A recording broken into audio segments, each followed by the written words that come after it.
Uh, okay, good morning, everyone. Can you hear me? Yes. Okay. So while waiting for our presenter this morning, um, I'm going to brief you again how the seminar will be conducted. Okay. Good morning, everyone. Can you hear me? Okay. So again, I would like to remind this session is recorded. Okay, this session is recorded by the Secretariat. So the Secretariat for this morning is Miss Nurul Ahmad. Okay, she will be helping you to enlighten your questions, and should you have any questions, please address it in the chat box. Okay, today we are having module 5 and module 7. Okay, together with us in YouTube session is the Science Social Business Management group. So in Zoom Live is Science and Technology cluster. Okay, the speakers for today is Dr. Yong, Professor Madia, Associate Professor Dr. Yong Sumpon, and Dr. Amira. Okay, both of them are from Research Management Center, RMC of UITM. So while waiting for them, please bear in mind the attendance will be shown, the QR code for attendance will be shown at the end of each session. Okay, Miss Nurul will show the QR code in the slides. Later, if you miss the QR code or the link, you can request for it later. Okay, so if anyone missed the attendance yesterday, for those in YouTube, you can leave your comment in the comment section. Miss Kuzaimah will attend to the questions there. And for those who in the Zoom session, you may leave the chat in the chat section. Should you have any query or you want to get the link for yesterday's session, okay, you can leave in the chat box, a message in the chat box. So let's see whether Dr. Yong is here. Okay, hold on, give me a minute.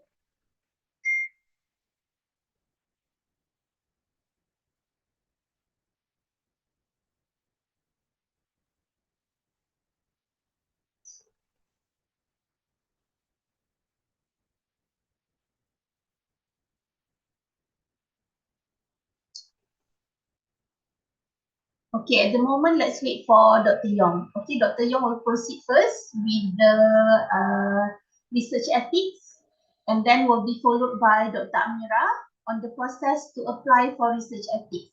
Okay, all of you, please bear in mind and give your 100% focus because these two modules are very important, as you need to submit the research ethics before you can proceed for data collection.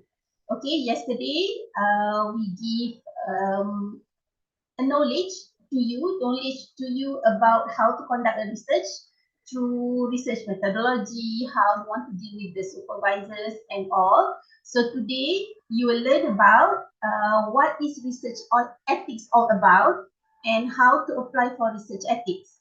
Okay, research ethics, for your information, you can apply for research ethics through your faculty. Okay, but there are some forms that you need to fill in, actually a lot of forms, I think about 4 to 5 forms for you to fill in before you can proceed with the application. So today's speaker, Dr. Yong and Dr. Amira, will enlighten you about how you can fill in and how you can go about for research ethics. Okay, this is include predatory journals, how you can identify for predatory journals and what's not. Okay.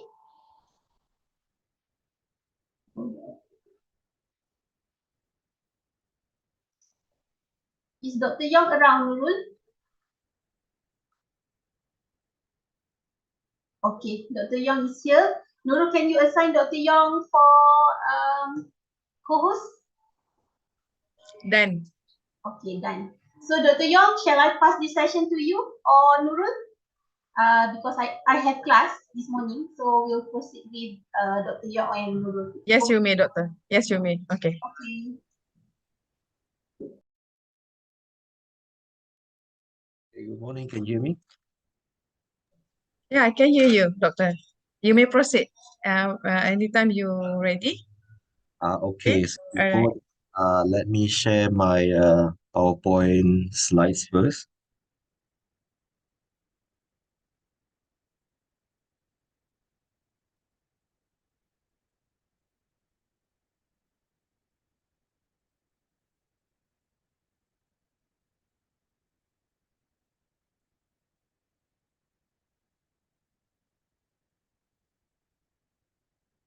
You just want to check, are you looking at the screen with the title Ethics in Research and Publication? Yes. Okay, good. Thank you. So without further ado, I would like to start this session first. Now for the students' information, I will share this session with my former coordinator, Dr. Amira, which we're going to come in at 9:30, covering the research ethics application process, and she will going to take you through during the last 30 minutes. So, very good morning to everyone. So, my name is Dr. Yong. I am the head of Ethics and Publication Unit, which is under the Research Management Center, University Technology Mara. So what you can see on the screen right here is exactly what you see if you just alighted from a bus from College Seroja. So once you alight from the bus and you look slightly to your right up there, there is a building called Bangunan Wawasan, and you can see two beautiful koi fish on the staircase drawn by our artists, yeah, from Renew, a sister department under the same office. So my office and also the rest of other major office attached to the Office of Deputy Vice Chancellor, Research and Innovation, they're all located right there. So my office is located at level 4. So if you felt there's a need, please do come. My office is exactly behind the counter over there. So this is me and also uh, the new coordinator of research ethics. So for your information, we have a new coordinator replacing Dr. Amira, which is why I said Dr. Amira was the former coordinator. And her name is the Associate Professor Dr. Hasnur Abdul Malik, which is from the Faculty of Medicine. And she will be the one taking over from Dr. Amira, covering affairs related to research ethics application. So perhaps in the future IPSis webinar, she will be covering, yeah, the entire description or the briefing on how research ethics is about, yeah. So these are the supporting staff from our office, which you may going to see if you come to our office. So I will not going to elaborate one by one. But you will see them, especially those in the red window, because they are the one who are going to process your application, one kind of an alert. Yeah. So these are the list of services provided by Ethics and Publication Unit that covers the affairs or the matters related to research ethics. So for number one, if there is any needs for checking plagiarism, we do have another program, another software tools to check similarity this, and that is Authenticate. So I think many of you may have aware that UITM has already reverted from using original to Turnitin, and it will be launched. Well, it has been launched last week. Then I can say to you, maybe your own supervisor has already in the know, and I myself followed the briefing on how to use Turnitin just last Friday. So very soon you're going to hear from your supervisor or from the office, from Institute of Graduate Studies very soon related to the usage of Turnitin. So Authenticate is very similar, and we check similarity index. More on that on the plagiarism issue, which related to this one. And another thing is consultation of research and publication ethics. Now, students, I appreciate what IPSIS has already done for this webinar. Because of this one, I have received a few questions from postgraduate students previously on matters which is not covered during my previous talk. And yeah, during that time, we have come to a solution which is the best way that we can move forward later on. Yeah. And then finally, management of ethics application submission. And this will be covered by the Dr. Amira later on. Yeah, she will going to cover more on that one. So if you want to know more about EPU services and also other perks, you can always come to RMC's website, which what you can see right there, rmc.urtm.edu.my. There are many more other information related, and yeah, if your supervisor, well, that this website is actually intended for your supervisor, but nonetheless, I assume that you also might be interested. So please visit us. All right, so this will be the outline of my talk for today. So as you can see right there, most of them are related to publication. And this is exactly what I want to focus on. Now, I know that you might think that I might have jumped a little bit, which is, yeah, you might be true. Uh, well, there are a broad spectrum of research ethics that you can talk about that starts from the making a proposal until the data collection and downwards towards the publication, the writing. So for my portfolio, I'm more focused into publication. So later on, I'll introduce to you what are the examples of misconduct that you should avoid, not follow. Yeah. So we are here to talk about past history of misconduct that has happened so that we avoid them. Yeah. So before I continue, now being a postgraduate student, you are in the process of learning what is research. So here, before I give you and brief you a bit of examples of the publication misconduct, it is also important for you to know that the entire process of research. So here you go. You can see here a cycle that consists of uh, 5 stages, starting from number one, research problem, number two, conducting research, number three, the findings, number four, documentation, and number five, dissemination. So you can actually mimic this entire process with your own postgraduate studies actually, because number one is where you prepare your proposal. And then after that, once you pass your defense research proposal, then comes number two. Well, let me bring up the pointer. Okay.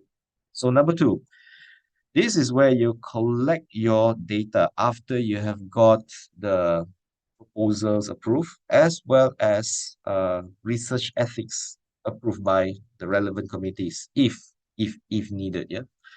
Not all proposals need ethics approval, but if it is involving human, animals, yes, you will need to apply for approval. Where in the end, once it is approved, you receive a code.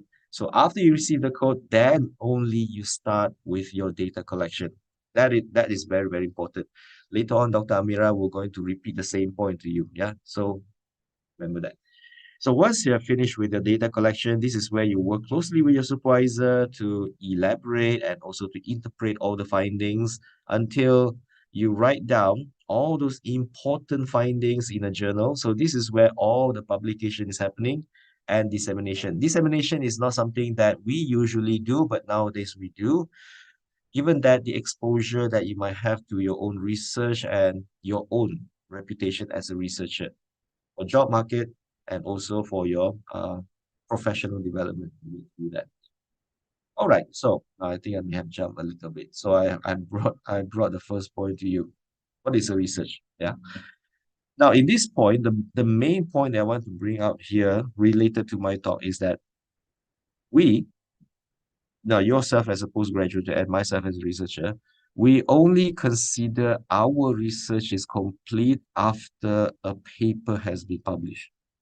Now, in your case, if you still remember, being a postgraduate student, there is a criteria that you need to meet before you're allowed to sit for oral examination. And for master students, I believe that is 2 index articles, Scopus index, and some areas they might allow ERA or maybe MySite index journal articles.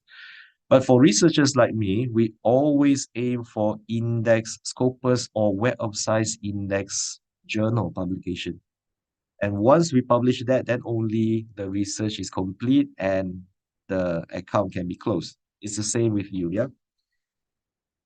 Now, why this is so important is that it's only meaningful when we manage to publish our findings and being benefited by the research community. Now, for your information, journals, why we always want students to publish in journal is that all those findings will be read by expert, international expert I'm talking about here. So that is why we are not forcing you to publish because we can, but because it's so important for research and also for your own professional development.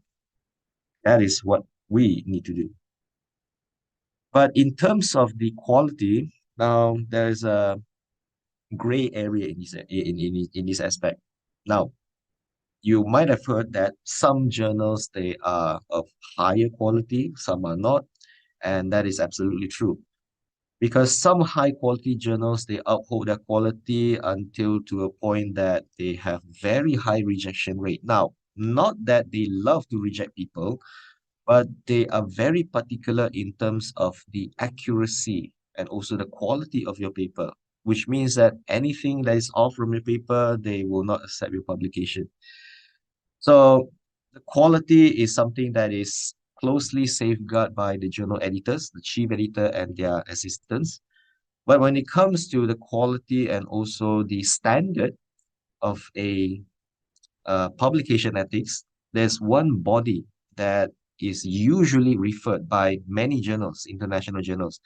And the name of that committee is Committee on Publication Ethics. So there is a committee named that way. They're based in UK and they are followed by major publisher like Elsevier, Clarivate, Springer, all of them. I mean all, literally all of them, yeah. So now that you know the entire cycle and the importance of it, now I'm moving on to the reference. Well, at least in Malaysia, what you can see on the left right here is a booklet called the Malaysian Code of Responsible Conduct in Research, or in short, MCRCR. So the first page of this booklet is as what you can see right there with a logo. Now, for any Malaysian, if you see this logo, for sure this document come from a government agency. Now, my question to you is that does anybody know which agency this booklet is derived or being published? You have 5 seconds. Five, four, three, two, one. Okay. Now, for those who don't know, this booklet is published by Academy Science Malaysia. Yeah, so it's very reputable. It is published by, after being consulted by many professional professors or scientists in Malaysia. So we are in the second version. Now, in this booklet, I strongly recommend you to download the PDF. It is free for download. Download it, have a look, because inside there, they have a lot of guidelines pertaining to research ethics in general, not just publication, all of it. And that will be referred if anything comes up.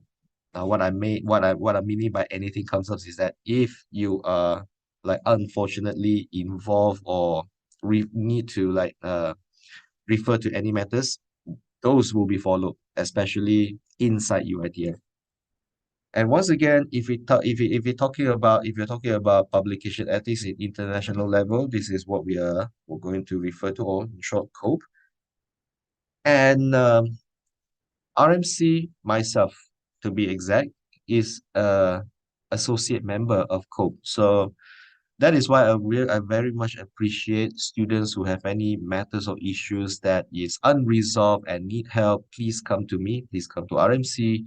We will be able to help you. And if there's unresolved, if that matter hasn't been discussed at all, I can actually forward your case to COPE for them to discuss. So once they discuss and come up with a resolution, then we can make a decision based on what they comment. So being a member has this privilege, and that is a privilege of UITM can give to postgraduate students. So the next point that I would like to focus is the research ethics. So you might be asking, what is that?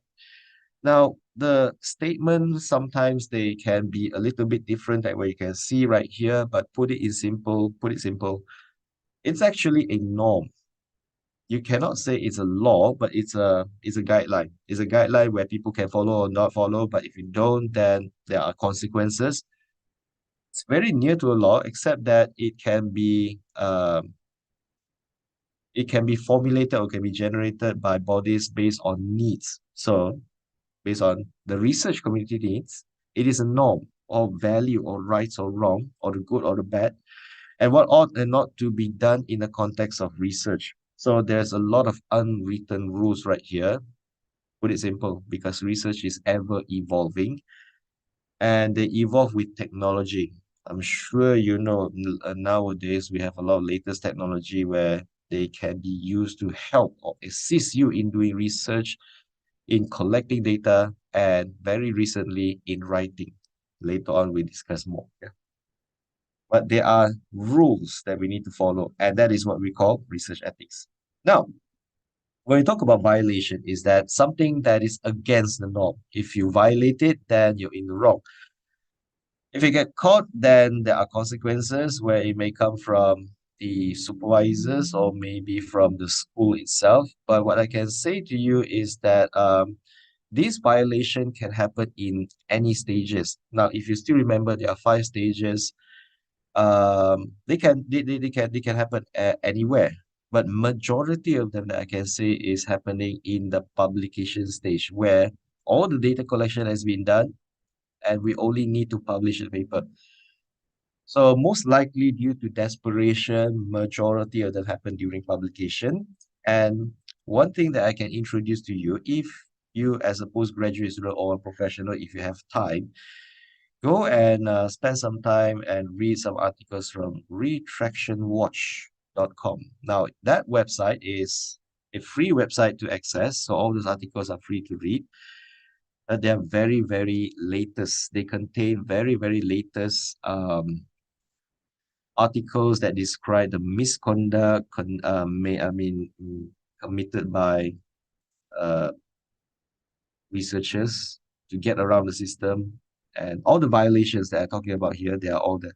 So spend some time, have a look, but make sure you don't follow them, because once it's made known, then everybody knows and it's very easy for you to get caught. So please don't just read it. Now, after this, I'm going to show you the misconduct in research and scholarly publication. There are many of them, so I think I'm going to go particularly quick. If you miss anything, after 1 hour, you can always pass me back the question. You can ask me later on. I'll pass you the contact details. But bear with me. I'm going to go really quick because I'm sure majority of them you have known already. Yeah, but before that, these are the statistics. I'm sure you can see the ever increasing trend in the year of retraction and also year of publication. Now it grows in tandem. Majority of this misconduct, they grows in tandem with the number of publication. More papers published, more errors, more retraction. Now, these are the evidence of retraction, possibly not necessarily means fraud, but what I can say is majority of them does. Now, retraction, for your information, is it doesn't sound very good on professional like researcher, but it is needed as a fail-safe or a mechanism to correct whatever mistake that has been published. So remember these students, once your paper has been published and you discover a mistake, you can always request a retraction, even though it doesn't sound so good. For the sake of the research integrity, this is required. However, majority of retraction, as you can see right there, with all the justification, as you can see, plagiarism, duplicate publication, and also data fabrication. These are the severe form of the misconduct. So error, as you can see right there, is not the same as misconduct, because what distinguish error and misconduct is the intent. Error is innocent. But if there's an intention to cheat, that is considered a misconduct. And as you can see, there are like almost tenfold rise since 1975. And this has been published like in 11 years ago, 20, sorry. Yeah, 11 years ago. So this is a fact that has happened, which is possibly due to these factors. Well, I won't go into talk about more on pressure because if you have noticed yesterday, there's one news article coming from Harian Metro, if not mistaken. It's a Malay language newspaper talking about the pressure of academic staff. So if you are academic staff, yes, I wholeheartedly understand what is the issue. Pressure is always there, no matter what you do. And the best part is how do you handle it? So handle it smartly. There are a lot of ways that we can get out of this one. Now, okay, talking about you yourself as a postgraduate student, I know the pressure is always graduate on time. Now, don't take it badly. Take it as a challenge. Graduating on time is always looking good on yourself. Take it as a challenge. If you can do it no matter what you can do. But please don't do it the wrong way. Yeah. Now, number two is always not something that we encourage, greed. Now, for information, a lot of countries, especially those rich ones, they offer cash if you can publish. So this is what we call a reward system. And in Malaysia, at this current economic crisis, we no longer offer that one. But in many countries that I know, they still do. And because of that, there's a motivation to do so. That is not always good, I think. But here is what we are doing now. The last one, lack of moral capacity. Now I know that some people they are committed this thing not knowing that they're doing the wrong thing, which is why we are here. We are here to educate you so that you know whatever the things that I'm talking about later on the examples are wrong, and please do not follow them. Okay. So these are the examples which will be listed, and they are going down in terms of increasing severity. I'm going to list all of them all at once so that you can see for yourself. And these are the examples that you possibly can see previously, but if you don't, I would take you through one by one, explaining to you what are they, and how are they done, and what are the possible punishment that might be implemented nowadays in Malaysia. So the further down the list you go, the more severe the form of academic misconduct or publication misconduct. And most of the time, once the bottom ones are being committed, usually the most severe form of punishment will be vetted out. So without further ado, I will go straight to the individual academic misconduct and also tell you the real case of this misconduct and also the punishment that some of them may have received. Okay, so without further ado, the first example, plagiarism. I believe you also have heard this many times before because the word plagiarism is arised 10 years ago. To be exact, 11. Yes, 11 years ago, where during that time, the machine, the first tool that has been developed to detect plagiarism was successfully used and have cleaned up a lot of this paper that has been, I mean, papers that has been plagiarized. So according to Turnitin, now why Turnitin is being referred here? Because they are the tool, the very first tool that is developed and still very, I mean, still the most effective tool to detect plagiarism. So according to them, these are the many forms of plagiarism. Right on the top, copy and paste until the bottom, almost not plagiarizing. Now, for the interest of time, I won't going to read you everything. Later on, I will share this presentation slide where you can read it yourself. But what I can say is that to sum things up, what distinguish a student committing plagiarism and not plagiarism is whether or not the student can cite the source and whether or not the student can come up with original idea. So there are two criteria that you can avoid plagiarism. Write your own idea, your original idea, And number two, if you want to refer to the sources, always cite the source no matter uh, where it comes from, even from your own paper. If you write your own paper and you refer back to your own paper, you still have to cite it, even though some people might think that, oh, this is self-citation, also not good. No, you still have to cite. Okay? For transparency. Let the reviewer or the evaluator determine later on. Yeah.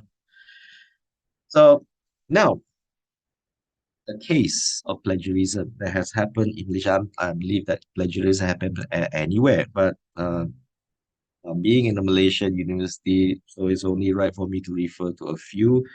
And I think this is possibly the most publicized one that happens in 2014 in Malaysia, where this passage.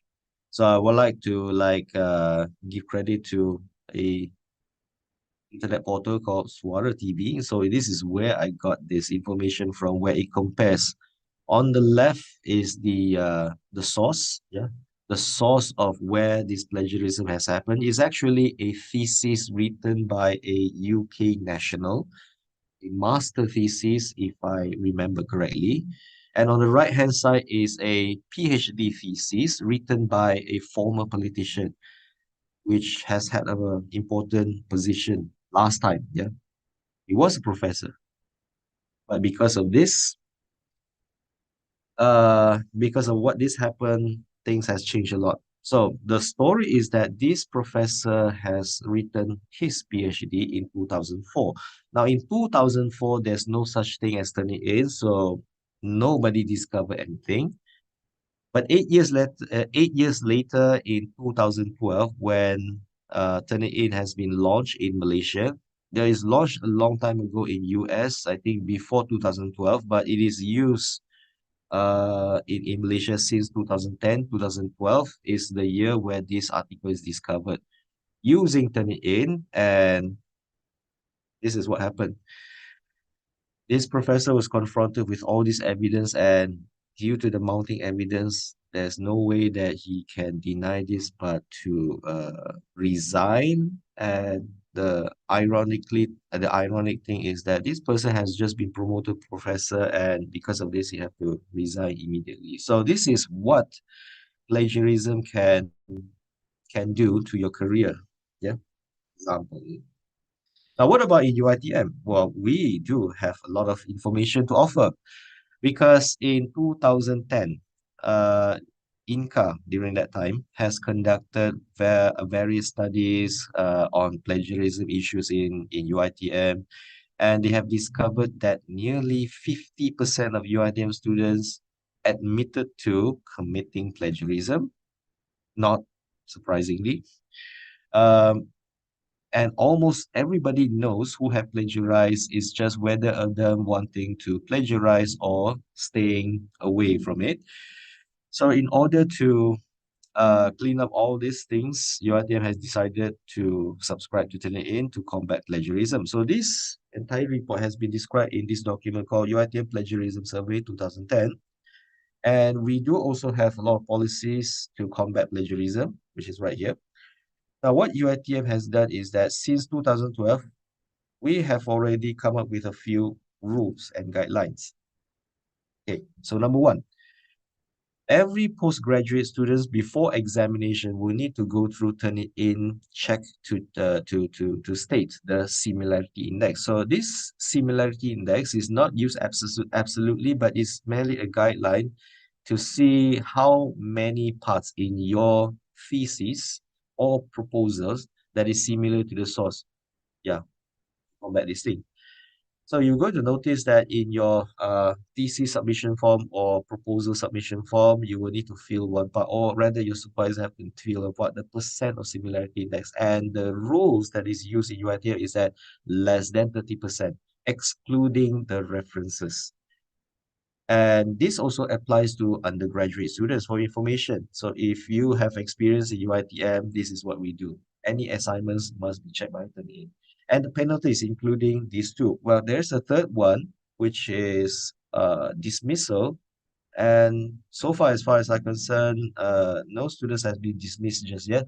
Majority of them, once they have been found out to commit this misconduct, they will go through a proper channel process like hearing, a proper proceedings, per se. And once it is convicted, then these are the two penalties: failing a course, F, I mean, and then also suspension for 1 semester. So these are the two possible penalties that can be meted out. And for your information, students and also staff members, we have this new policy. It is called Dasar Plagiarisme UITM dan Pelaksanaannya. Second version. We have the first version. Now, the first version did not really cover the entire thing because that one covers only students, but this latest version covers even for staff and with a larger coverage that extends beyond plagiarism as well. And in fact, the whole uh, examples of academic misconduct. Unfortunately, the first document that we got here is only in Malay. So if you have trouble in Malay, then you can always use Google Translate to get familiar with the content of this. Or you can always ask your supervisor to refer to this one and ask him or her to explain to you the content. Yeah. If you are not too familiar with Malay, ask help from your supervisor. Okay. Second example of misconduct is fabrication and falsification. Now, I was supposed to put this at the first because this is the most severe form that all staff and students should avoid. Because of this one, it destroys the integrity of science. So, what is that? I list down to you. Yeah. The definition of fabrication and falsification. Now, fabrication is said to be the reporting where experiments never conducted. So this is data come up from thin air, but baseless data, I would call it. Yeah. So making up fake references to support argument. Now, it's not just previous people, human, to make up references. For your information, for those who are using ChatGPT, be very careful because ChatGPT also is very good in making fake references as well.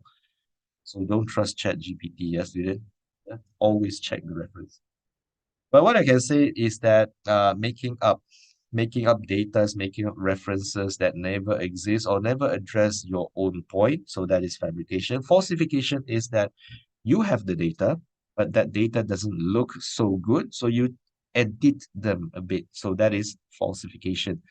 Both of which carry a very similar trait, which is an intention to cheat. So that is why these two examples are so severe, and because of the intention to cheat, it destroys the integrity of science. And any paper published from um, data that is falsified or fabricated, usually there's only one way. That is retraction. Yeah.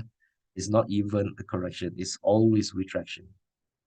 So cases of fabrication and falsification also happens in Malaysia in 2016. So these are the images, yeah, the images that has been extracted from the since retracted article, where this paper, as you can see on the right hand side, the graph is actually a mirrored image, not really a mirror image, a identical image that is very similar.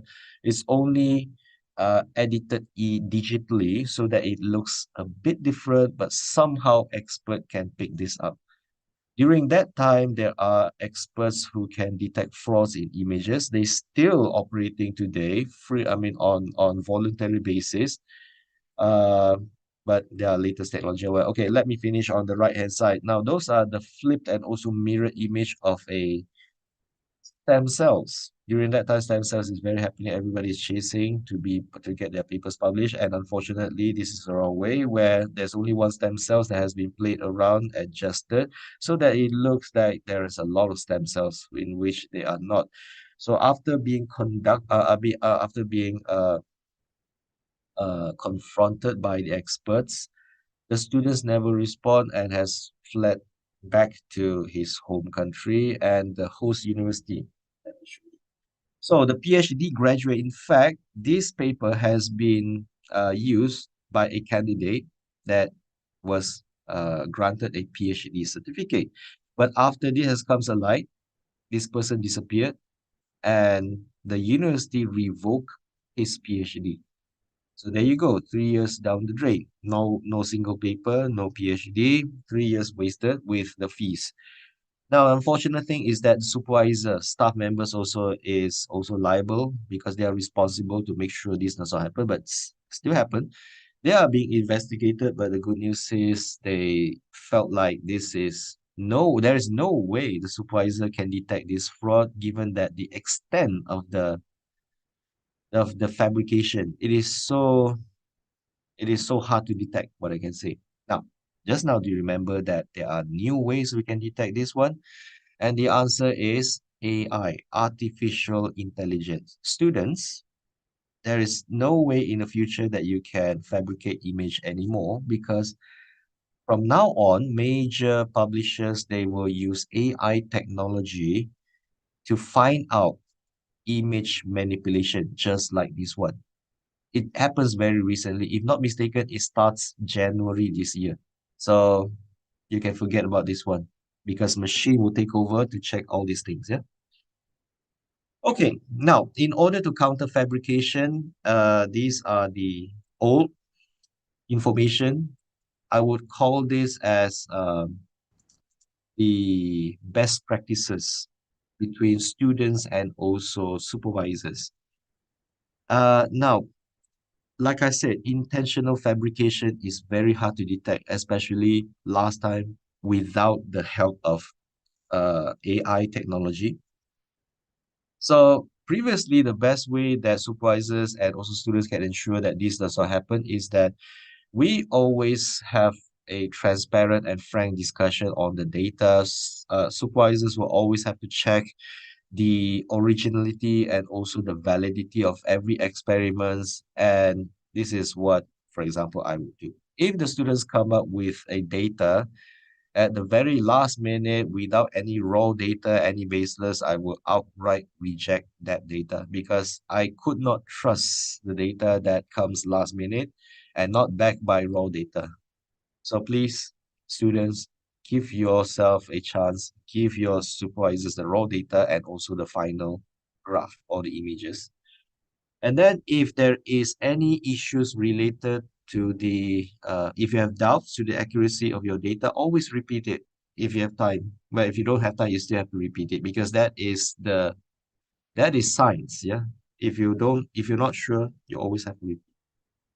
And then students should submit a manuscript as early as possible because this is the main reason why fabrication happens because you have pressure to publish, correct? And in order to minimize that pressure, publish as early as possible, beginning with your chapter 2. Every chapter 2 is a very good material for review articles. So publish as early as possible. Don't wait until the last minute.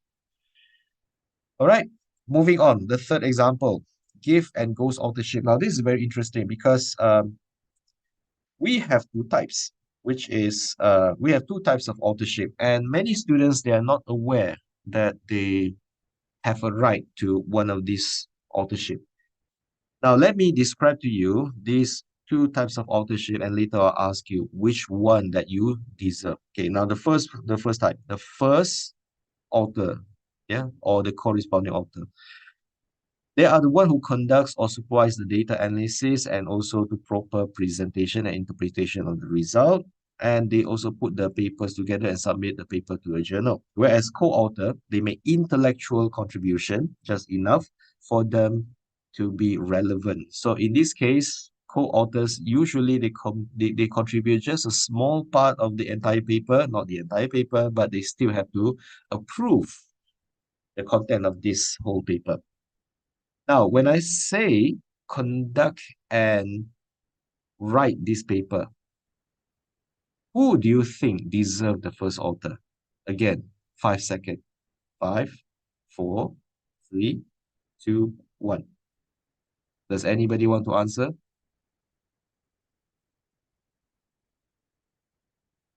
Okay.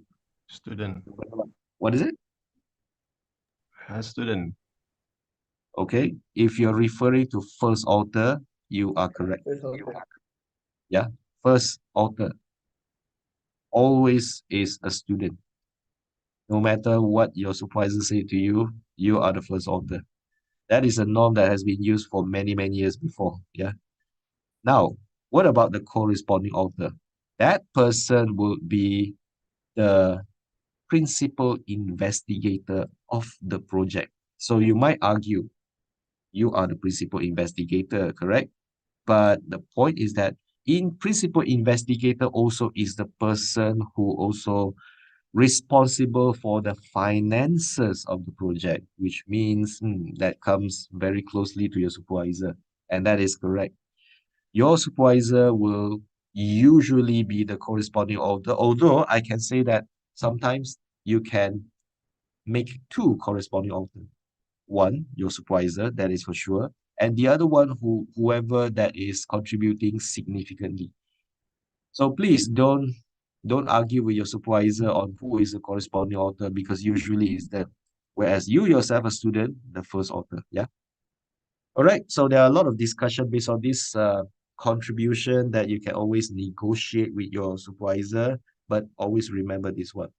The issue of this authorship should be resolved during submission of the manuscript to a journal.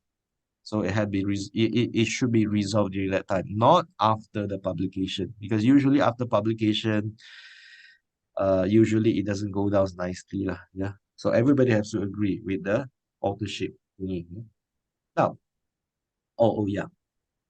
So the co-authors, even though they contribute a small part, they also must be able to defend the entire data. So they know the entire content of those papers. So remember, co-authors is not somebody you can uh, easily give them the co-authorship. They must contribute significantly and they also must know the content. Now, here is the issue, give authorship. Now, if authorship is a phenomena where authors are given a free ridership. So in Indonesia, we call it bonceng gratis. Here is called free ridership. Now, what they are defined here is that contribution that is not warranted or not enough given by somebody and they become an author. That is not ethical, but it's at the same time very hard to detect. Now, why this happens for so many reasons, as you can see right there, which for the sake of time, I will not going to explain to you. But here's a case. In fact, this email, I just screen captured this email from what I received earlier. Even I myself received this one. It's called Co-Author Publication Service. And this company says that they can pull scholars together and they can make you a co-author if you're interested. What do you think? Is this ethical or not ethical? 5 seconds.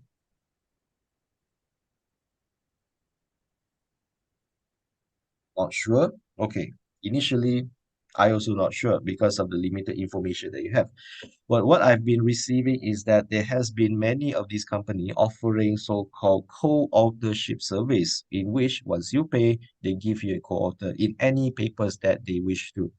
And the downside is that some people who participate this one, their name is published in a journal that is not even their area. Habis lah.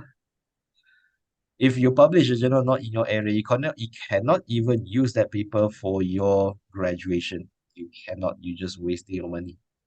Not only is not ethical, but it's also a scam. So yeah, student, it may come to you soon, so please avoid it. But I think the next one is something that you also may have heard from your friends or somebody. It's called ghost authorship, in which a third party has been employed. So you pay this third party, they will write everything for you. They write your thesis, they write your manuscript at the cost lah if you can afford it. Is it is this even legal? The answer is not legal. Not even talking about ethical, it's not even legal. So if your thesis or your manuscript is written by somebody, you will be exposed during Viva, during your oral examination, in which you don't know what you're talking about. That is a sure way that we can assume ghost authorship is involved. Now, what you can see right here is also from an email, from an email that I received, in which no, sorry, it's not email, it's from a Facebook post, yeah, in which they offer service for proofreading, but they can go beyond that, but they can even write your manuscript if you want to. So once again, it is a scam.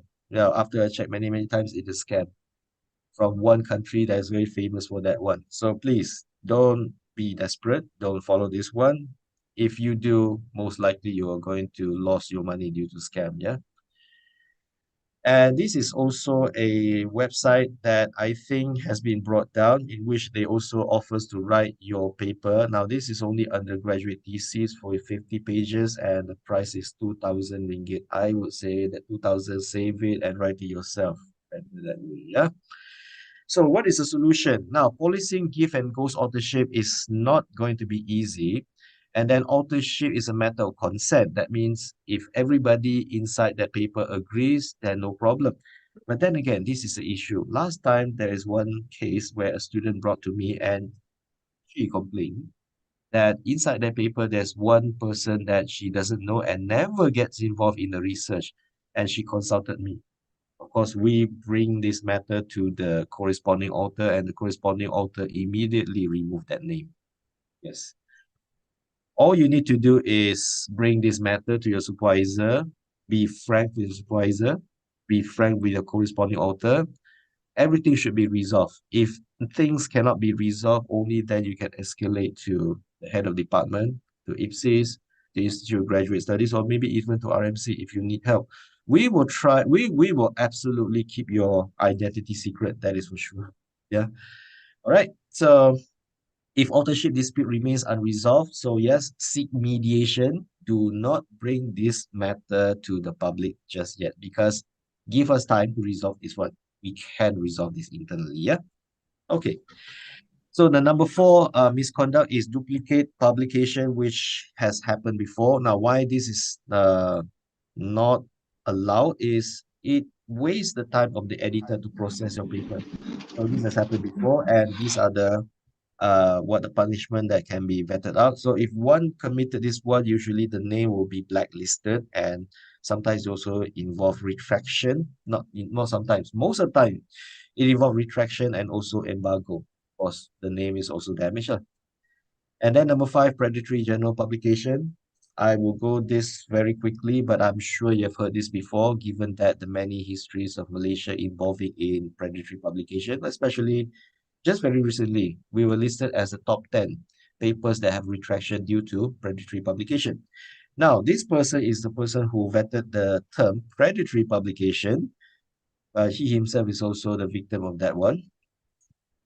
Now, what you can see metaphorically, predatory publication is what you can see on the right-hand side. You pay, they give you the easy passage. Whereas credible journals, they're going to grill you over and over again until your paper is solid, and then they allow you to publish. Now, which way should you go? Of course, the left-hand side, because science is not something that you can take it lightly. The integrity of science will going to impact not just yourself, but also future generation. If the science is not good, then so does the future of science. That is why we will destroy predatory publication if we can, and we are doing it right now. Yep. So the impact, as you can see, once again, the main points, financial loss, because once you pay, you publish, but your paper will surely not going to be referred to at all because of the bad reputation. Yeah.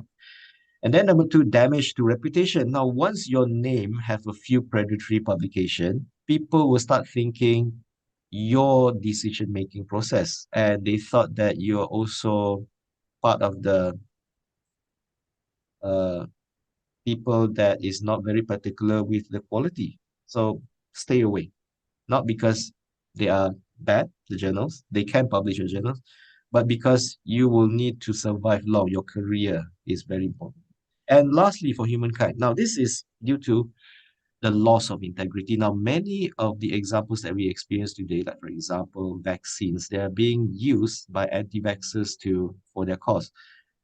Now, we have a very robust data backing the science of vaccine. Unfortunately, due to a few bad publication, some in predatory journals that cause the movement of anti-vaxxers today. So that is the consequences of bad science being published.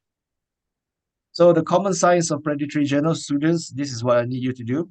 Make sure you know all these points. How do you detect a predatory journal?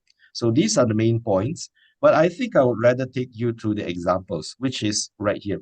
Now, this is one journal that is last time being indexed in Scopus, but has been discontinued. So the very first site that you can see if that journal is predatory or not is Scopus already taken care of them. They removed them from Scopus. And the second sign that you can see is that usually these journals were going to publish in various area. In fact, some of the topics that they are unrelated at all. So because they are for profit, they don't care whether your article says matches with their publication scope. They just simply publish everything. And then the telltale sign. Usually when staff, UiTM staff come to my office to apply for financial support for journal publication, I would usually screen the signs of predatory journals based on this only, the number of papers from year before. So as you can see right here, from a year, it jumps 40 times, 40 times from a year before the number of publications. So this is a sign that is very telling for a predatory journal. Okay, so the dilemma is that the predatory journals, they are not going to go away. In fact, they're coming with a vengeance, but I think there is a new trend. Now that everybody knows about predatory journals, there are not many anymore, but there is a new way to scam people, and in which that is the hijack journal. Okay, bear with me. I know we have around 10 minutes, so I will finish this up very quickly. So hijack journals is something that you should listen because a lot of people have fallen victim to scam. I would call this a scam outright, not even a hijack journal if I can. Now, hijack journal is a fake journal website created by a scammer that misrepresent a legitimate journal. So I think nowadays many staff and also students may have received invitation to publish in a legitimate journal, and then when you click, that website looks a bit different. And here are the examples. So I think this happened during pandemic time. During that time, not many people can go to office and talk to people, so you have only yourself to decide. And I received this email coming from this person, and I believe this person did not send this email, is misrepresented because this email is from a Gmail. Anybody can create any email using Gmail information. Now, Hong Kong Journal of Social Science, the name of this journal is legitimate, however, not for this website because the genuine journal has been found to be on the right-hand side, orange in color. The left-hand side is a fake one. However, the damage is done. I believe that up to like tens of thousands of articles has already been published in a fake journal, so that involved a loss of close to $500,000 USD. $500,000 USD down the drain for nothing. The genuine one, unfortunately, also didn't help the cause because uh, the genuine journal's website only available in Chinese language, Chinese character in Mandarin. So there's no way anybody who don't know Mandarin, they don't know that this is a genuine one. So students, always check, do not submit, do not pay. Check first, yeah? So what is the difference between predatory and hijack journals? Well, the difference is stark. While predatory is still a journal, hijack journal is nothing. It is a scam. So once you have published in a hijack journal, as if like you did not publish, you only pay scammers. That's all. So what happened is that Scopus also is part of the victim because in early 2020, they have uh, mistakenly indexed materials that have been published in a hijack journal. That is something very doesn't look too good in the public eye. So they silently remove whatever they have mistakenly indexed from hijack journal away from Scopus.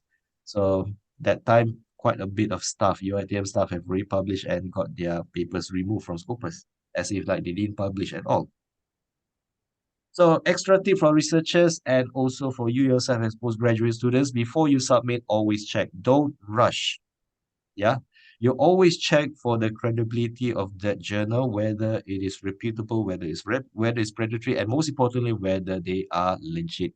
They are not hijacked ones. Yeah. So you can always refer to this one. And yeah, now this is in general, outside of publication. Now, misconduct can happen in so many ways, as I mentioned to you earlier in the beginning of my talk. It can happen in many stages, but integrity and also ethics, it comes from yourself. It comes from yourself because you only know what's right and what's wrong. Um, but if you yourself are not sure, you can always refer back to your supervisor. And supervisor is also a human. So if a supervisor make mistake, you can always refer to RMC. Yeah, we can offer third party advice or recommendation or our side of point of view. We don't make decision for you, but we guide you to make your own decision. So always ask many people to cross-check the validity, yeah, of something that you're not sure of whether that practice is ethical or otherwise. But if you do know that practice is not ethical, then you can always come back. So stop doing that. That's it. Nothing will happen. Yeah. So always be alert with the current laws because ethics also is ever evolving. So you always check with the current regulation policies and also principles from the university and also from Malaysia. Yeah. And also if you know somebody else is doing unethical practices, always try to negotiate, try to advise them to stop doing so because there are consequences. However, if that is not successful, then the good thing for you is that for the sake of the university, you also have to make a report. And your report can be anonymous. Yeah. So for the sake of university, we still have to do the reporting, even though that is committed by your friend. So conclusion, if doubt, you always ask supervisor or RMC or the School of Graduate Studies. If you are guilty of misconduct, stop, repent. And if you wish, and if you witness a misconduct, always do a report. Yeah. Okay, so with that, I end my talk by showing you all the journals that is published by UITM. Now, I know that based on different schools and also different faculties, your requirement for oral examination is quite different. For science and technology, usually the left-hand side, the Web of Science and also Scopus, they apply. So you can find them in this list. Whereas for social science, maybe there is a bit of like relaxation or regulation where my science and era journals are also accepted before you're allowed to do your oral examination. So these journals, they come from various field of study. Have a look. If you wish to submit articles if you want to publish your articles in any of these journals, search the Google UITM journal. Search UITM journal. You will go to a portal that lists all UITM journals where you can explore and yeah, ask around if you can submit your paper. So start early, yeah, student.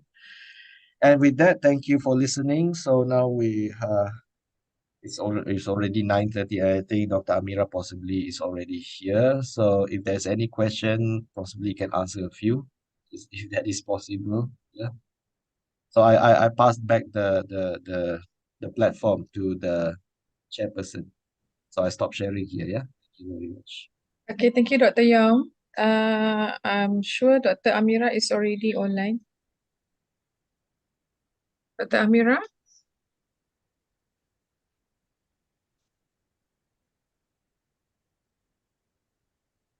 Still not around. Okay. If you Never have mind. any questions pertaining on what Dr. Yong is present, you can kindly email him. Dr. Yong, did you give any email address for them to submit any questions to you? Yes, you can always Google my name and my email address Yeah, will already okay. pop up. But here is my email. I already typed my email address to Written, the yeah, it's chat. written there yongsk@uitm.edu.my. Okay, everyone in the session, you may copy the email address of Dr. Yong. So if you have any questions pertaining on what he's present, so you can directly email to him. Still waiting for Dr. Amira, but she's still not here. I think there are questions posted by the Yeah, students. they have posted something at the meeting chat. You can either read it, just straightly answer, Doctor. Okay, so there are. Yeah, okay, let me read the first question. If I missed it, please open your mic and ask questions. So the first question is, Bill's list is enough to determine the predatory journal or there are other website? Okay, now good question, because what? I think you also aware that earlier last year, not just earlier, I think nearer to mid last year, the middle of 2023, the Ministry of Higher Education had issued a directive asking that staff members not to publish in those three publishers uh, because of the quality issues. During that time, they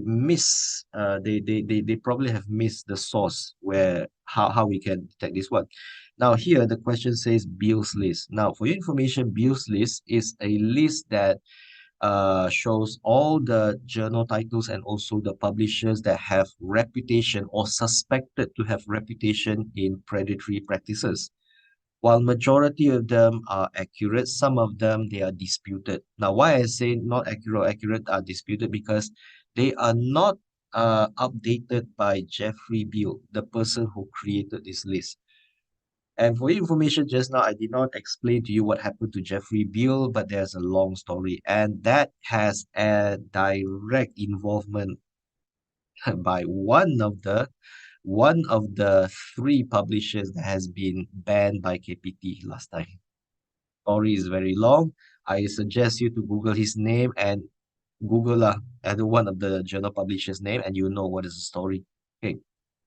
Reason why I didn't even mention the publisher's name is because for the same reason why Jeffrey Beals is not here, because they were subjected to a lot of harassment and also legal demands, legal issues, yeah, because of that.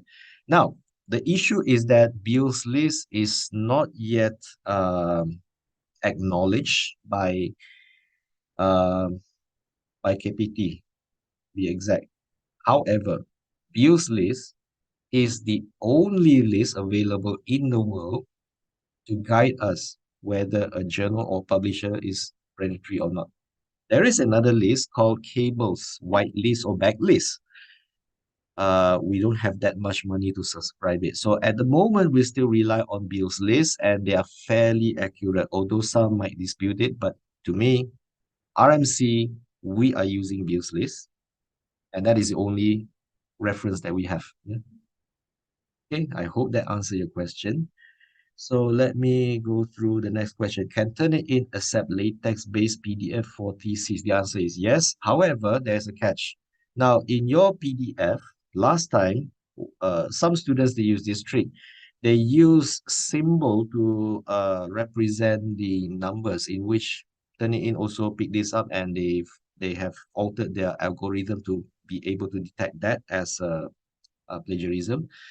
And also they also were going to tell whether the entire passage of paragraph is a text or an image, because they can go over, they can come around. I mean, previously Turnitin cannot trace texts that are in image form, but now they will alert you. So the answer is yes, Turnitin can accept latex PDF. Yeah. Right, so let me see. There's another one. Some people find hard to write, but they do like doing research. If someone helps them to write, is it possible to make the essays corresponds to ethics? Well, this would have to be agreed upon very early on. So before the data collection has happened, if the writing, if the writing of the articles is to be conducted by somebody else, then it has to be agreed upon at the very beginning of the research process, even before data collection. However, I mean, coming back to our situation right here, you yourself as a student. Like for example, if you yourself cannot write and you're asking another person to write for you, provided that you give them co-authorship, my opinion is I don't think Institute of Graduate Studies will agree on that idea, because the very reason why you should write is that is part of the learning process for postgraduate students. So you still have to write. Yeah. Although you can appoint a proofreader to help you correct here and there, but you still is the main driver of that writing process. Yeah. Okay. So question number 2, if someone do research in many areas to seek for money, for example, certain university quality published article will be paid, is it ethically right? There's a gray area in this matter, because we researcher also receive money to do research. However, it depends on uh yeah, what aspect. Like I said, if a university pays early on for you to do a research until you publish a paper, that is okay. But if a university pays for you to write an article just for the sake of publication, that does not sounds very right to me. Yeah, so that is not very ethical. Yeah. Okay, number 3, if someone has many ideas and paid people to do the research under his guidance, is it ethical? The answer is yes. And we have a position for that. It's called research assistant. Yeah. And that is why this paper, the corresponding author will be that person who paid this money, because this person will have to also approve the entire data and and also contribute intellectually to the outcome of that data, which is collected by a third party. So number 3, the answer is ethical. Yeah. All right, so I hope that answered the question. So let me see. Discuss Assalamualaikum. more. Oh Sorry, yeah, Dr. Young, to interject. so I think Dr. Amira is right to interject, because I thought you're not here, and there are many questions that I think possibly, if I don't answer your question, students, please email directly, because I think Dr. Amira also have time constraint that she needs to explain. Yeah. Yes, Is that yes. okay? Yeah. Madam Uh-uh. Pengerusi. Nampak, Okay, thank you, by, Dr. Young. All right. So I think okay. I'll just exceed this rule. So Dr. Amira, thank you very much. Over to you. All right, thank you so much, Dr. Young. I can see that there is many questions, hot questions by the students. So if you have any other burning questions, I think you can email Dr. Young. Is that okay, Dr. Young? So Yes. I will proceed with my presentation now. I'll share my screen. Let me see. All right. Okay, I hope you can see my slides, yeah? Okay, so I will just hide this to hide.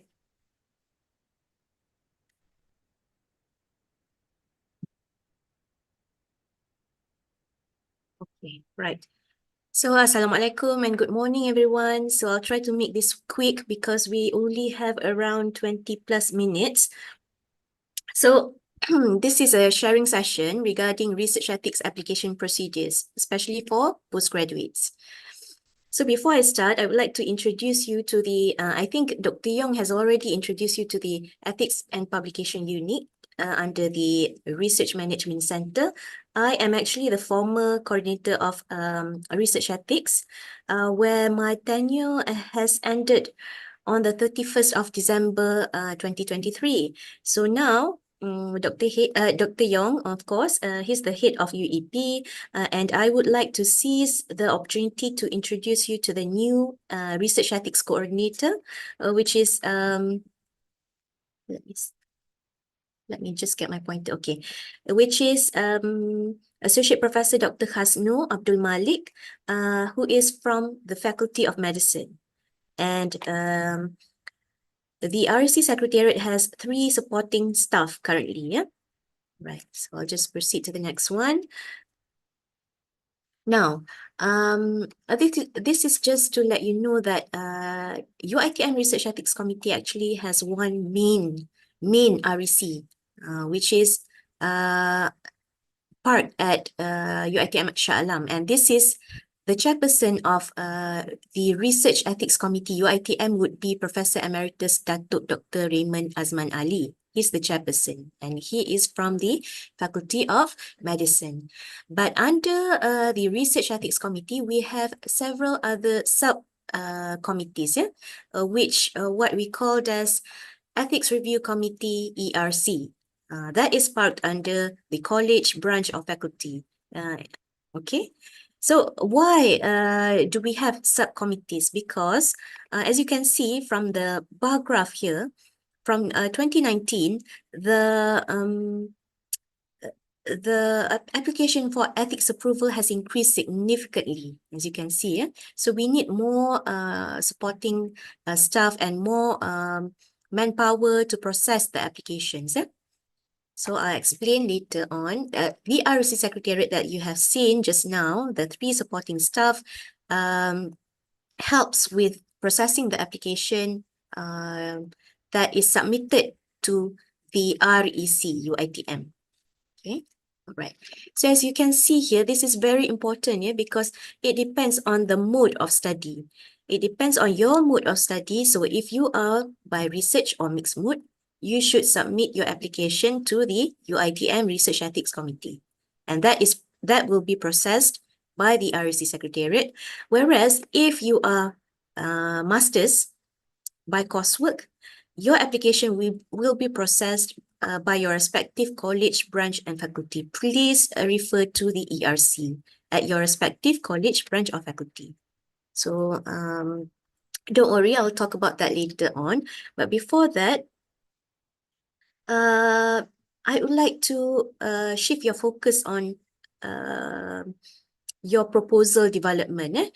Think about how you would develop a research proposal and simultaneously, you need to address the points for ethical research.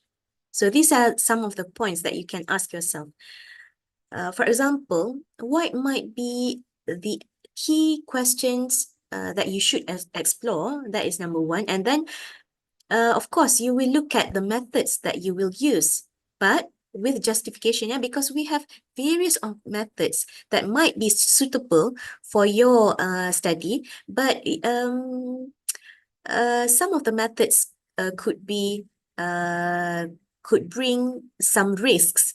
So you need some justification on why did you choose the methods. Okay, that is just some of the examples. And then after you have chosen your methods, you need to think about the potential ethical problems that you might face when you conduct your study. Okay, and then if your study involves human participants, then how would you build up trust with your participants? Meaning that how would you recruit, how would you approach your participants, how would you recruit them and not to say encourage, but to enroll them in your study. Okay, and then of course, every study must have benefits to the committee, benefits to the participants, benefits to the universities. Okay, all right. So I must mention here that your research usually the research under the university will be carried out under the supervision of a lecturer. Right. So these are some of the ethical issues that you need to look at. We have a national and international guidelines on how to conduct safe and ethical research. Actually, we have more than 4 key ethical issues, but for you students, I would like to emphasize on these 4.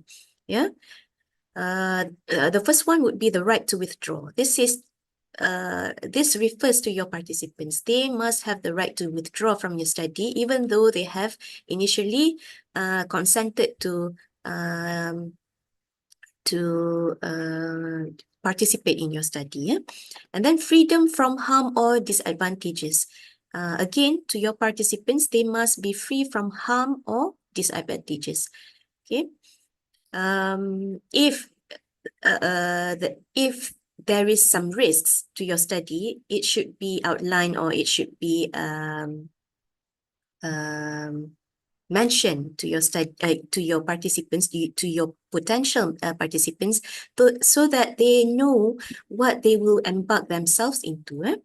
And then about the confidentiality and anonymity, every data that you have collected from your participants you must maintain the confidentiality and their anonymity.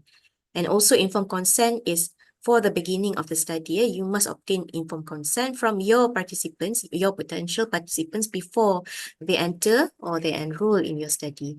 Okay, in UITM, as you can see here, in UITM, research ethics approval is actually mandatory for all research involving human participants.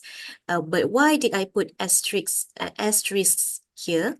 It is some of the research involving human participants could be exempted from ethical review, but with justification.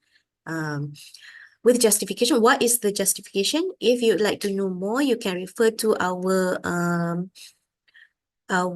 form, which is REC 11 form. You can download it from our website. We have listed some of the justification whereby that research can be exempted from ethical review. Okay, so according to our guideline, all other research in general or research involving human participants must apply for research ethics approval. Okay. Right. Oops. All right. And then the next reason why you must apply for ethics approval is that ethics approval is a pre-publication requirement in journals of high standing to ensure that your research are compliant with ethical standards. If you can see here, this is an example of a journal, European Management Journal. This is social science. So as you can see, under the guide for authors, the journal requires you to submit the ethics approval code, right? And whatever study that you have conducted, you must mention, you must state in your article that the informed consent has been obtained from your participants. Okay, what is informed consent? Okay, I'll get back to you. I'll get back to you on that later. So who needs to apply? Besides the students, of course, you as a PG students, it is mandatory for you to apply for ethics approval if your research involves human participants. But also the staff, your UITM researchers, they need to apply for ethics approval. How about non-UITM researchers? Okay, non-UITM researchers that wants to conduct their research on UITM staff, students, or in UITM premises must apply for ethics approval from the REC UITM. Okay. So now, I've mentioned several times that projects requiring ethics approval by REC or ERC involves projects that recruits human participants or involves the use of human products, or even studies that may potentially impact human participants physically or mentally. Yeah. How about animal studies? Because I've received various questions about animal studies before, but actually animal studies, we do not process the ethics approval for animal studies. If you are conducting if you are using animal as your model in your study, you must apply for ethics approval from the UITM care. You still have to apply for ethics approval, but it is from UITM care, right? So, how to determine whether your project requires a research ethics approval? So in the next few slides, I will give you sort of a checklist for you to go through in order for you to determine whether your study requires ethics approval. Okay, the first question would be, does your research, intended research, include any of the following methodologies? That includes interviews or taking oral histories, even questionnaires or online surveys, analysis of any kind of social media. But to know more about the social media analysis, you should go through this guidelines, and not guidelines, it's actually a manual guidelines guidelines lah prepared by other universities regarding analysis of social media. Okay, to look through whether your kind of analysis needs ethics approval or can be exempted. And then if, let's say, your study involves observation, okay, or any other methodology that involves live human participants or their data, then you must apply for ethics approval. So these are some of the methods, example of the methods that requires you to apply for ethics approval. So how about your participants, your group of participants? If they involved patients, children aged under 17 and below, vulnerable adults, people engaged in criminal or illegal activities. Actually, these people are categorized under vulnerable adults. Then, of course, you must apply for ethics approval. Okay. So this is some of the examples of what is a vulnerable person or vulnerable group. Now, the definition would be those people who are less able to protect their own interests. For example, people with ill health, people who is too young to consent, a person of minority status, a person in a hierarchical structure who feels obliged to enter the study. So they are categorized under the vulnerable group. Okay, what else? Okay, can all secondary data be exempted from research approval? This is one of the popular questions from the students. For example, I'm a doctor, I'm only doing secondary data analysis, and that should be exempted from ethics approval. Right, doctor? Okay, I've received some questions regarding secondary data, but however, not all secondary data can be exempted, yeah? Not all. So in order for them to be exempted, you must go through this list of questions.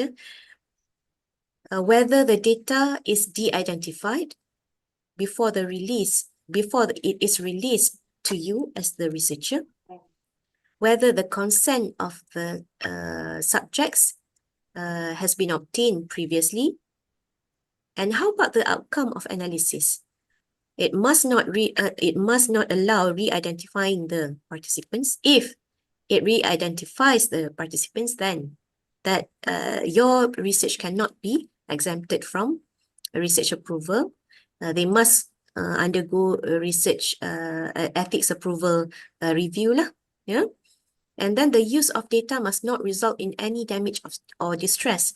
How can a secondary data result in any damage or distress? For example, if you are using this secondary data and you have interpreted it in a way that would damage the reputation of a company or an individual. So that is one of the examples. To know more about secondary data, because time is very limited, yeah? So please look up these guidelines that I have shown here. I will be giving the slides later on to the Secretariat. So you can refer to the link here, link below, if your research involves secondary data. Oh, I seem to have problems to, go to the next slides. Okay, right. So after you have gone through the questions or sort of the checklist that I've mentioned previously, what do you think? Do you need ethics approval? Okay, so you as a student are strongly advised to discuss your projects, especially the methods, the ethical issues with the lecturer in charge. Sorry, ada orang bercakap. Zulhilmi ke Nanti jangan tadi? tempat kamera lah. Okay. So I shall proceed. So if you are required to apply for ethics approval, you should not begin your data collection until you have obtained your approval. Okay, remember this is very important. Do not begin your data collection until you have received the approval letter. All right? Okay. Saya pergi kepada next slide, and then how to apply. So this is the main content of my lecture, my sharing session. So how to apply as a student, of course, we have the steps. Please understand the guidelines and manuals that are, you can download the guidelines and manuals from our website, RECUITM. Okay. And then complete the application forms. Okay, it depends whether you are which mode, the research mode or the coursework mode, masters by coursework. Okay, I'll get that to you on that. And then obtain endorsement. It doesn't matter whether you are masters by coursework or PhD or PG by research or mixed mode. An endorsement is a must before your application could be processed by the secretariat. Yeah. Okay. Right. So we will go on to the next slide. Remember, again, postgraduate by research or mixed mode, you need to submit your ethics approval to the REC, your ITM Research Ethics Committee, which is processed by the REC Secretariat, whereas masters by coursework or undergraduates must submit their ethics approval to the respective college branch of faculty, ERC. Yeah? Which forms? Because there are two different routes or path. Yeah. Okay, for UiTM staff, non-UiTM staff, postgraduate by research or mixed mode, you must submit your application through the RED system. This is mandatory. We no longer accept manual application. You must submit through the RED system. However, for masters by coursework or undergraduates, you can submit your ethics approval application using the ERC forms. So this will be done manually. Yeah. Right. So these are the application forms in essence. Of course, all of these forms are in the RED system for PG research or mixed mode, whereas the ethics exemption form, REC 11, is still done manually. Only the application is in the RED system. We are working towards improving the system, and later on, perhaps towards the end of the year, everyone can submit their application through the RED system. Okay, so what do we have? We have application form, risk classification forms, participants information sheet, assent form, and then the exemption form. Yeah. Okay. So this is the RD, the interface of the RD system. Everyone has access to it. You can register your new account, and then how about the manual, how to register and so on. Please go to our website, again, recuitm.org. You can click here to go to the RD system, and these are the infographic, manual for applicant, and so on. Yeah, please look through if it is relevant to you. Now, this is about the flowchart. The flowchart of REC. I just wanted to highlight one thing. Yeah? We have 3 flowchart. Okay, 3 flowchart. The one that I am showing you now is for minimal risk research. So to summarize this flowchart, it outlines the timeline that is required for every personnel involved to process your application. For example, number 1, applicants. So it is up to you when it should be your own initiative to submit as soon as possible. And then after you have submitted, the research committee at your faculty or branches or colleges will process your application within 14 working days upon your submission. Process meaning that they have to endorse your application. Remember, they have to endorse first, only then the REC Secretariat can process, can assign the reviewer for ethical part. Okay, please bear that in mind. Okay, so once they have endorsed, they have verified your application, only then the REC Secretariat can process and move on to the next step, which is the reviewing part and then the approval part. Okay, so As you can see here, the RC Secretariat, 14 working days for them to screen your application for completion. Okay, but usually our secretariat is very efficient. Within 3 days, they will screen your application. Okay, it depends on the bulk of application. As you can see, sometimes we receive hundreds per month. So now, after they have screened, they will assign the reviewer to review your application in the sense of the ethical aspects. The reviewer will have 14 working days, but sometimes some of the reviewers might reply earlier. So keep a watch eye on the system. So you need to look at the system to just to follow the status of your application. Yeah. After everything, after the reviewers has submitted their feedback, of course, you need to do amendments. Okay, it depends. If your application is perfect, no amendment is needed, then that's fine. The REC Secretariat can straight away draft up the approval letter with the approval code. However, if let's say you need to do the amendments will be the status will be emailed to you, if I'm not mistaken. Email to you, and you need to be aware of the email. So do the necessary corrections and submit it again. The reviewer will review again once more. And then after everything is okay, then only then the RC Secretariat will issue out the approval letter. So this is for minimal risk. Minimal risk, normally it will take about 1 to 2 months, or perhaps earlier. It depends on all the stakeholders involved. How about more than minimal risk? I just wanted to highlight the differences between minimal risk and more than minimal risk. All of the other processes are the same. The SOPs are all the same, except that for more than minimal risk, you need to present to our full board meeting, which is the 3rd Tuesday of each month. Please refer to our meeting calendar in the website as well. Everything is in the website, okay? So for more than minimal risk, it will take more than 2 months to process your application. It depends also on you as the applicant, whether you have responded quickly and so on. If let's say during the application process, it is stuck somewhere and the timeline has exceeded, you can also call or email the secretariat to ask for the status.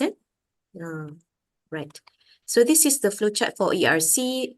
ERC, well, remember that is processed by your faculty, branch or colleges, and the timeline is a bit shorter because for coursework, usually the projects are a mini project.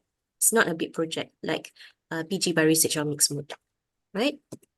Okay, so I'm not going to go through that. So straight away to the application forms. As you can see here, applications form. This is a manual form, but in the RED system, don't worry, all the sections are the same. It's the same.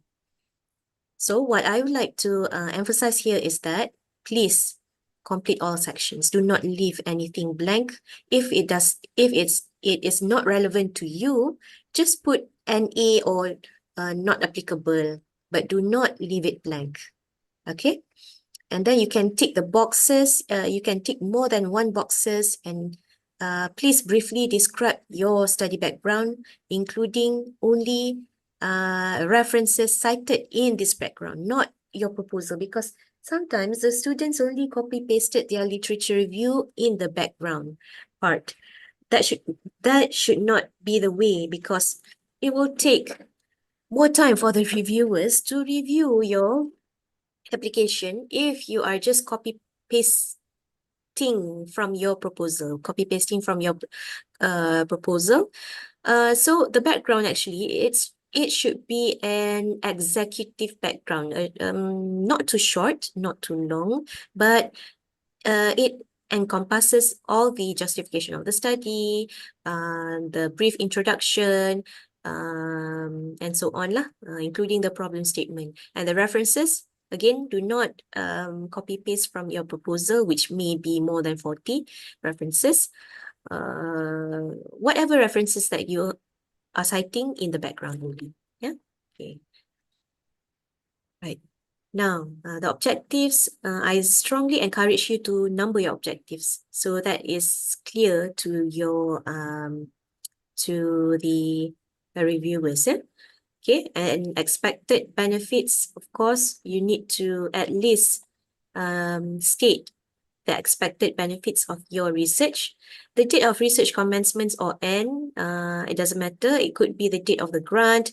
It could be the date of you doing the literature review, starting your literature review. But what I would like to emphasize here is the expected date of initial data collection. Remember that I've mentioned in my previous slides that you must not collect your data until you have received the approval letter. So this should be at least 2 months after submission of this form. For example, you are submitting your form on the 10th of January. That should be the date of initial data collection should be 10th of March. Please allow at least 2 months for your application to be processed. But don't worry, if you are very efficient in replying to the amendments and so on, in responding to the amendments, your application might be approved no more than a month, perhaps less than a month. Okay, right. So now, location of research. It should be specific. It could not be, okay, my location of research is UiTM. Please be specific because UiTM is very big. It's spread through all over Malaysia. Please be specific. Where is your specific location?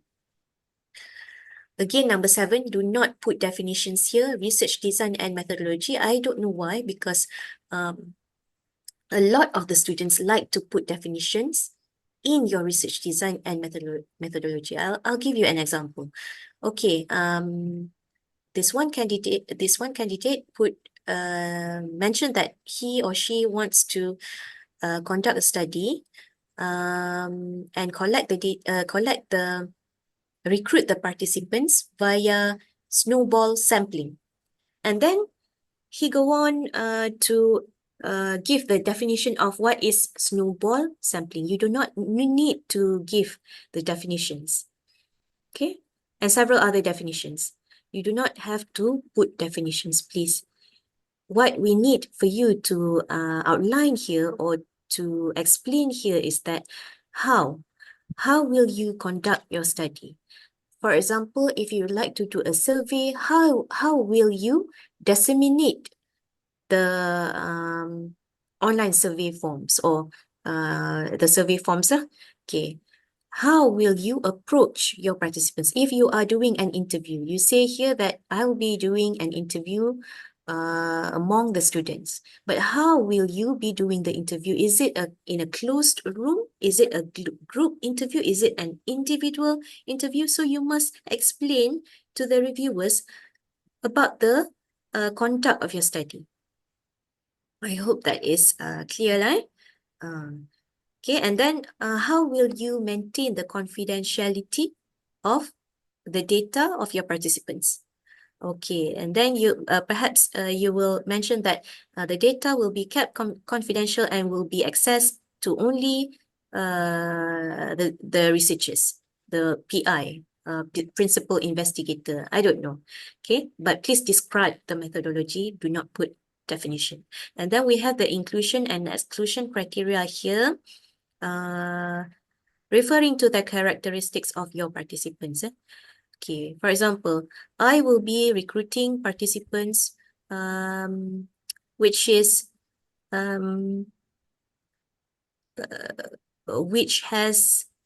a unique characteristics. For example, what is the example?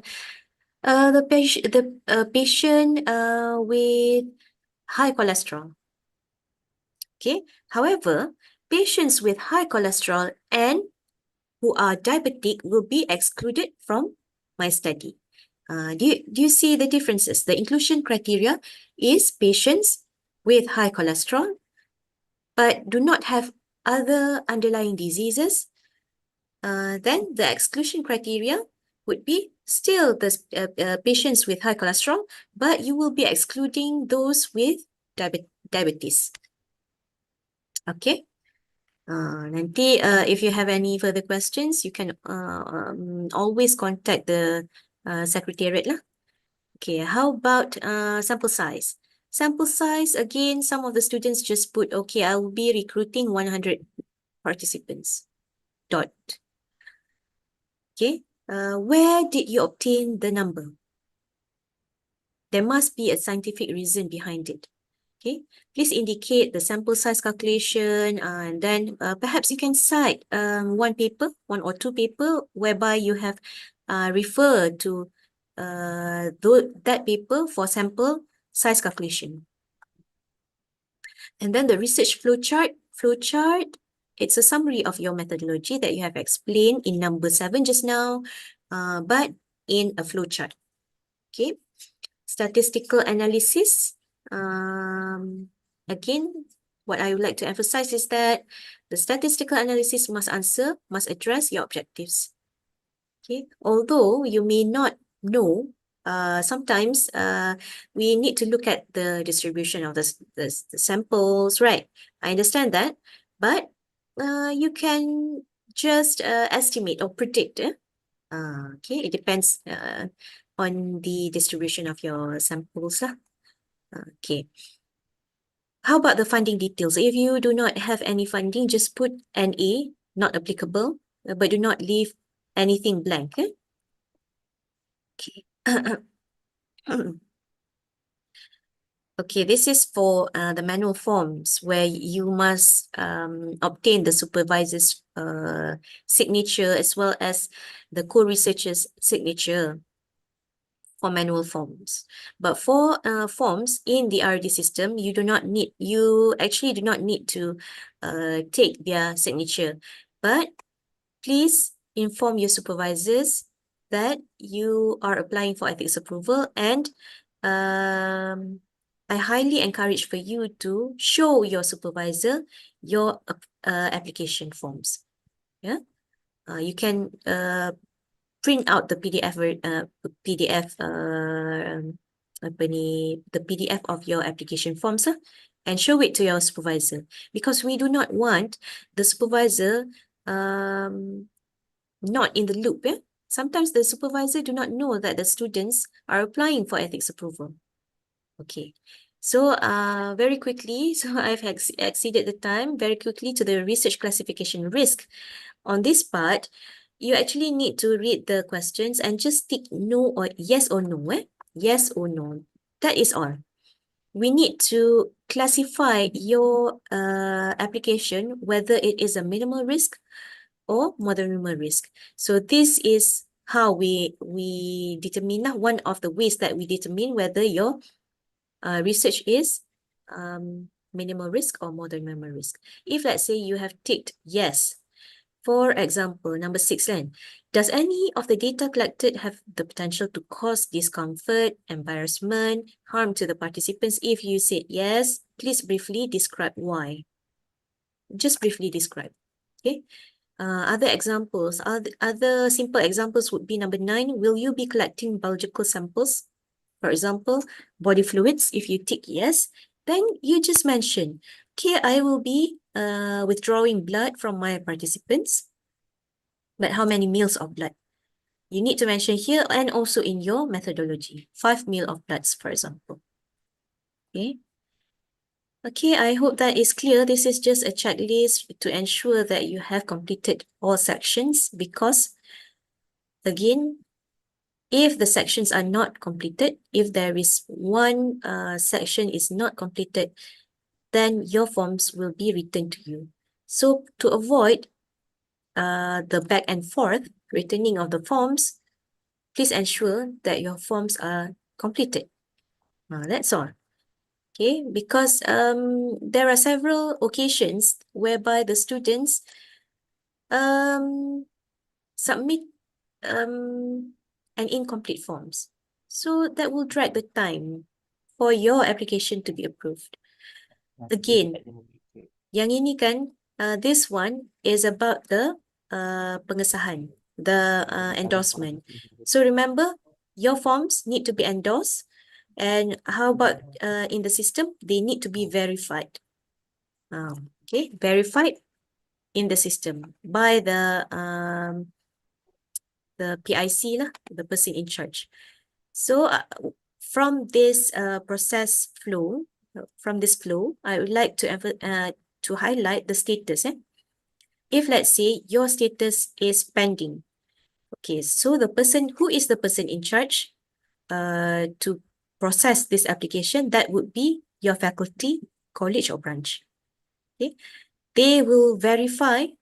They will change the status of your application to verified, and only then the secretariat, the REC secretariat can process your application. If it is not changed to verified, then the secretariat cannot move on to the other processes. Okay, that is very important for you to be aware of. Okay, sikit lagi. Participants information sheet. Participants information sheet, as its name, it is for your participants. So it must include both Malay and English versions. This is by default, must include both Malay and English versions. Do not include citations because it is for your participants. You just imagine, this is for your sister, this is for your father, for your mother. So please use non-expert language. Do not include technical jargon. Okay. Essentially, this is the forms. What you can just go through the forms on what you need to put in, but the key point here is that do not use scientific jargon. Just imagine that you wanted your sister, your mother, your father to understand, your brother to understand about your study and whether they are inclined to participate in your study. Okay, what else? The research risks. You must state the risks, although it is minimal. For example, I'll give you one risk. For example, you would like to withdraw some blood from your patient. So the risk would be you might feel a little bit discomfort during the procedure. Okay, how about if you are doing a survey that requires 30 minutes of their time? So the research risks would be the participants may need to allocate 45 minutes of their time to answer the question. So just put in the risks, just state in the risks. Okay, so for the consent form, this is a manual form. Leave it blank. You do not need to put anything in here. This is just a guide for you that usually the consent form is this way. This is the general consent form. And if you can see here, just one more, under the section here, you need to provide the name and telephone numbers of the contact person for the study, meaning that provide your name and the contact number that your participants can contact. Perhaps if you do not want to provide your apa kita panggil private number, you can provide the office number. But for clinical studies, you must provide your direct number because should there be any emergencies, they can contact you. It depends on what study. The consent form, it is similar to the participant information sheet. Very similar. It's just that this form is for 17 and below, the minors. Yeah. Okay. This form uses simpler age-appropriate language that can be understood by the children. Yeah. Okay.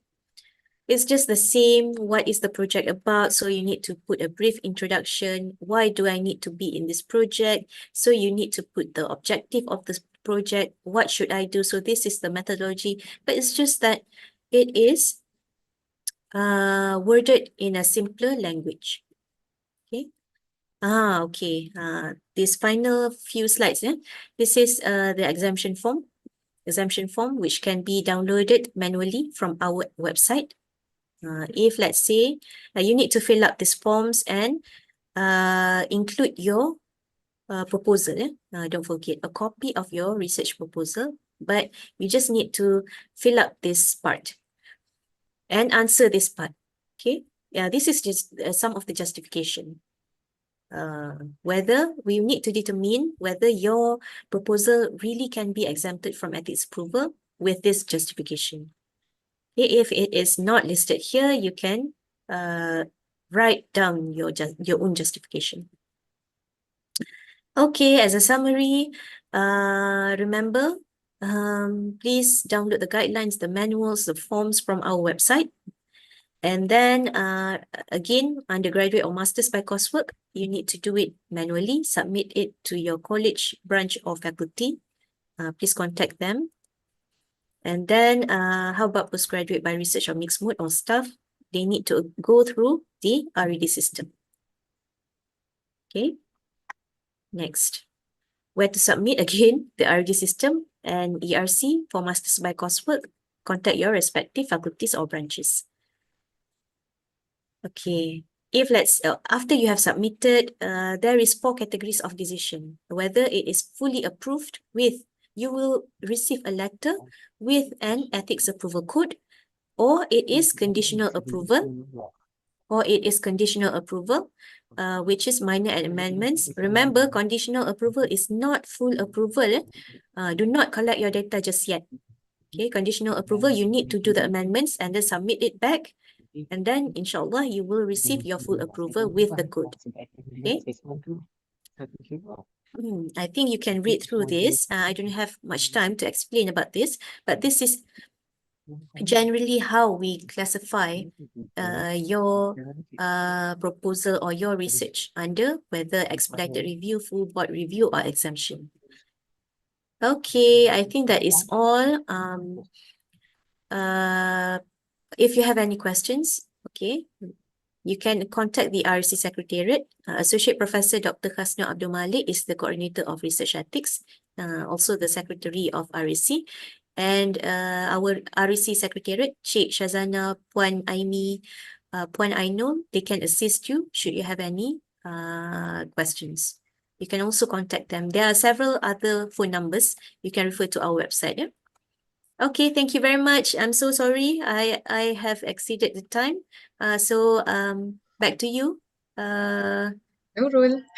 Okay, Nurul. Okay, thank you, Dr. Amira. Thank you Yes. so much. We shall see you next in our RSS, inshallah. Okay, inshallah. Okay. All right. Thank Okay, you. thank you. Right. Assalamualaikum. Wassalam. Madam Rahayu. Yes, yes. Okay, you're ready. Ready. Okay. Before that, to all participants, share the QR code attendance for module 5 and module 7 together after Madam Rohayu has finished her presentation. Yeah, is it okay? Because we have to we don't have much time now. So do you all agree? Okay, right. Thank you so much. Okay, Madam Rohayu, over to you. Okay, thank you so much. All right. Okay, Assalamualaikum and a very good morning to all of you. All right. So, actually, my name is Madam Siti Rahayu binti Muhammad Yusof. You can call me Madam Rahayu. All right. I'm a senior librarian in Perpustakaan Tun Abdul Razak 1, actually. All right, in UiTM Shah Alam. All right. Thank you so much for your participations today. And also, during my presentations, if you have any questions, you can stop me in the middle of my presentations, or you can wait until the end of the sessions and then you can ask the questions. Or else, I would love all of you to come to the library and then you can experience and then you can have more consultation in terms of your research and everything. All right. So I will start my presentations right now. Let me share you.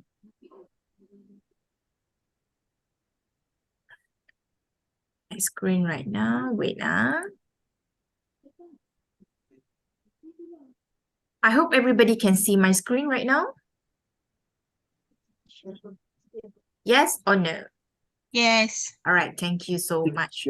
All right. So for today, all right, I'm going to acknowledge you about the research databases. I believe maybe some of you already know and already experience on using research databases that are available in the library. All right. So actually we have so many databases that we have in the library. All right. This is the main page of the library. All right. You can access our portal 24/7. All right. So regardless where you are, all right, what times, all right, you can always access to all our digital collections and our digital services. All right. So this is very, very important because actually we'll still receive questions and then we got the feedback from the students saying that they do not know where is the library, how to access to library portal, how to access library online databases, how to access ebooks and everything. But this is before I start, I would love to acknowledge you about all the services in the library so that you will know. All right, so as I mentioned earlier, you can access our library collection 24/7. All right, so you can access from your home. All right, it's just that we need internet connections only. All right, only internet connection. Madam Rohayu, Yes. I'm here to interrupt you, but if from time to time, because they are sending few questions in the meeting chat, All right. or if you can see, you can just straightly answer because maybe there will be lots of questions after this.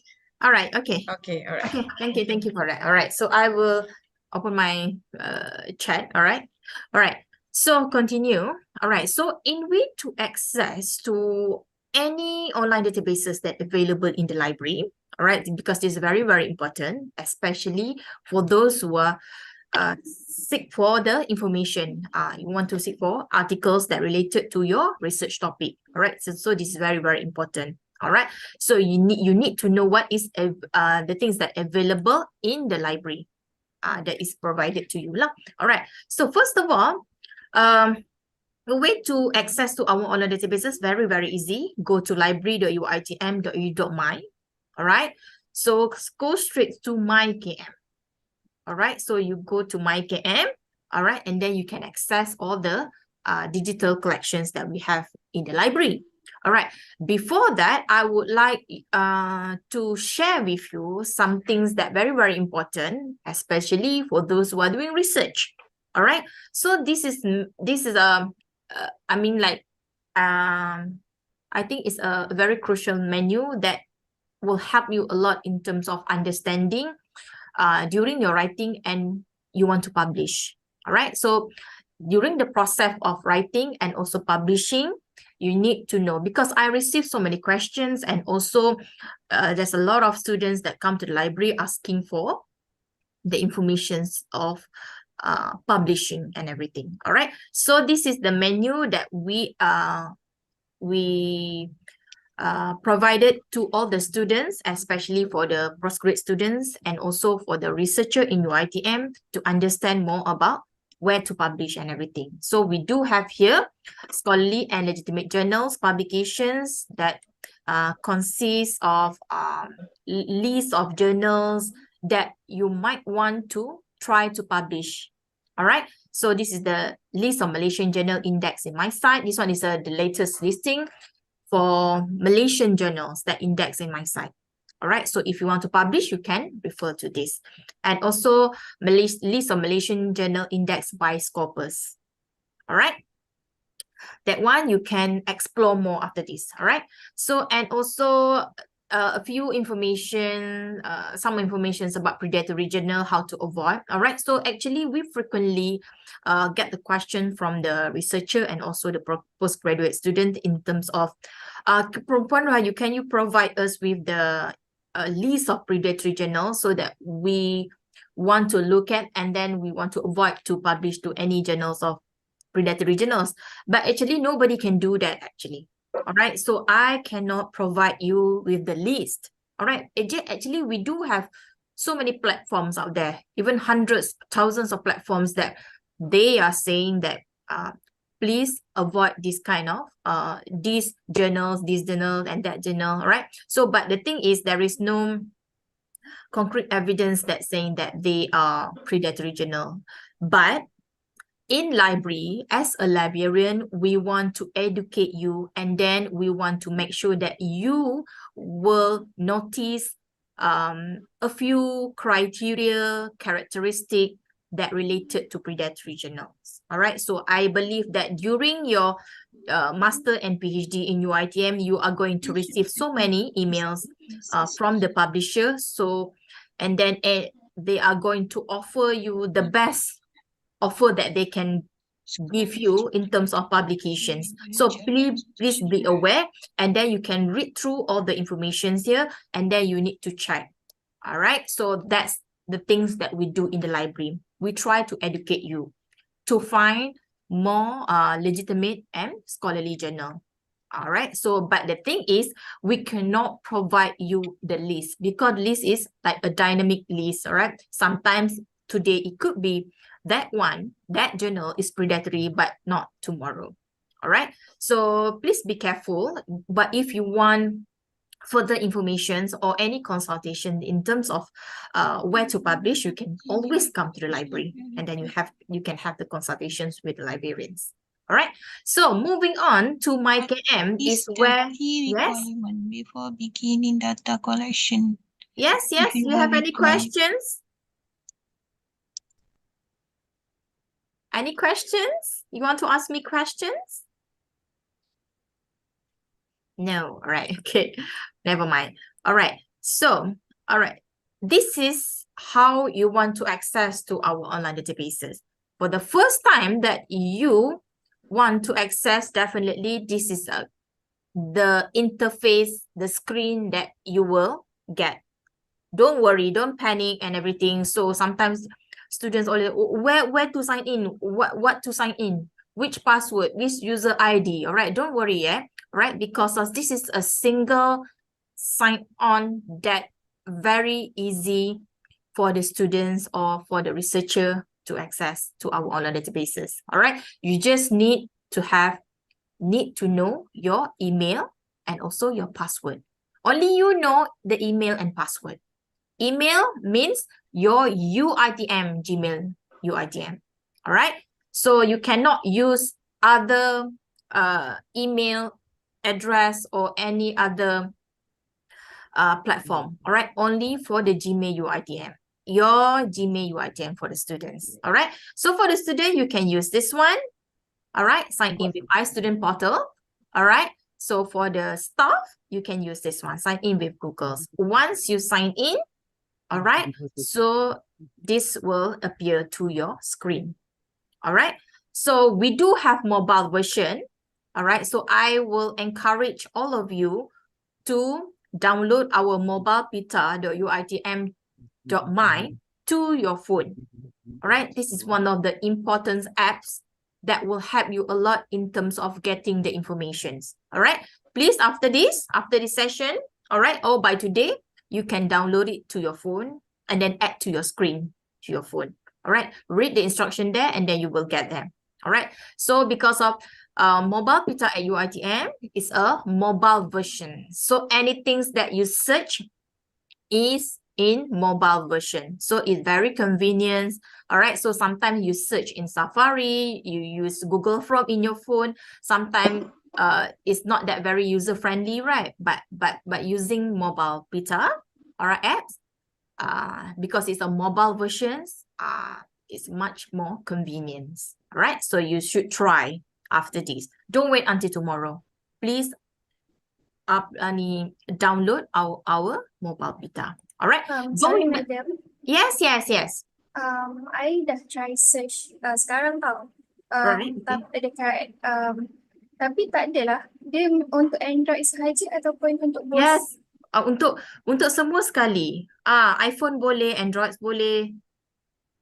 Alright. Okay, thank you. Okay, you should try. You try search mobile pita apps.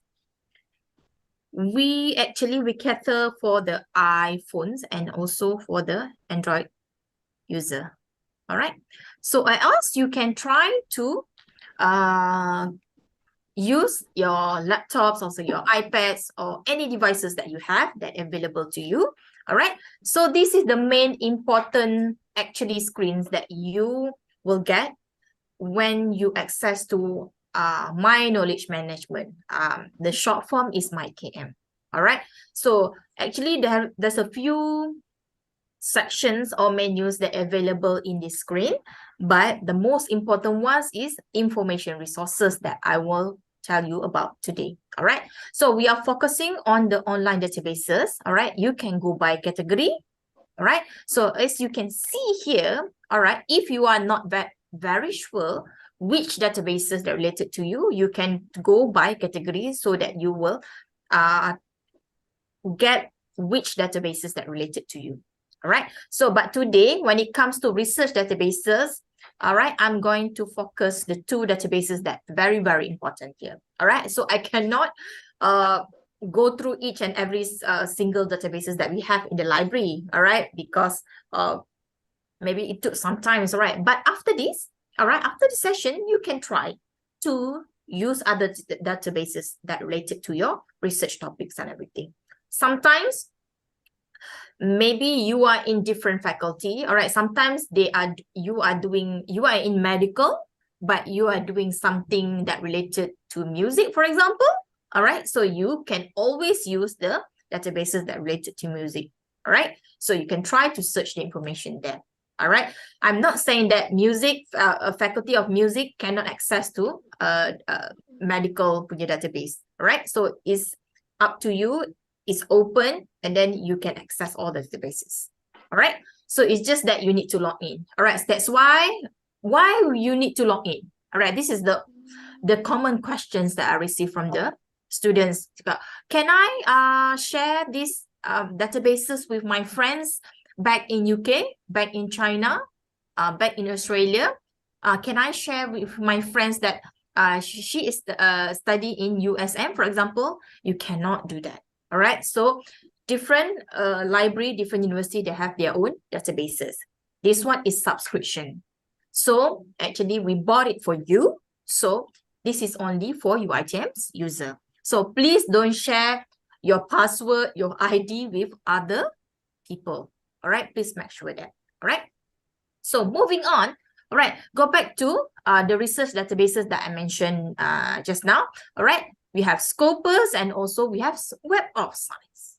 All right. Scopus, for maybe some of you, this is the first time you heard about Scopus. All right. So Scopus is one of the index databases.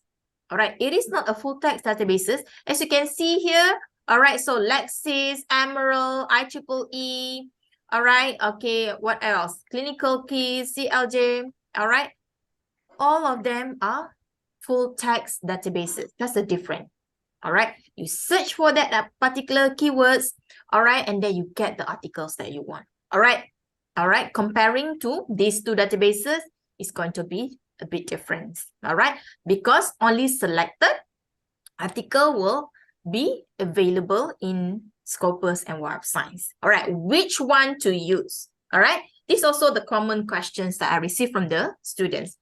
Puan Rahayu, which one to use? I am from applied science student. Can I just use Scopus to search my articles for my research topic?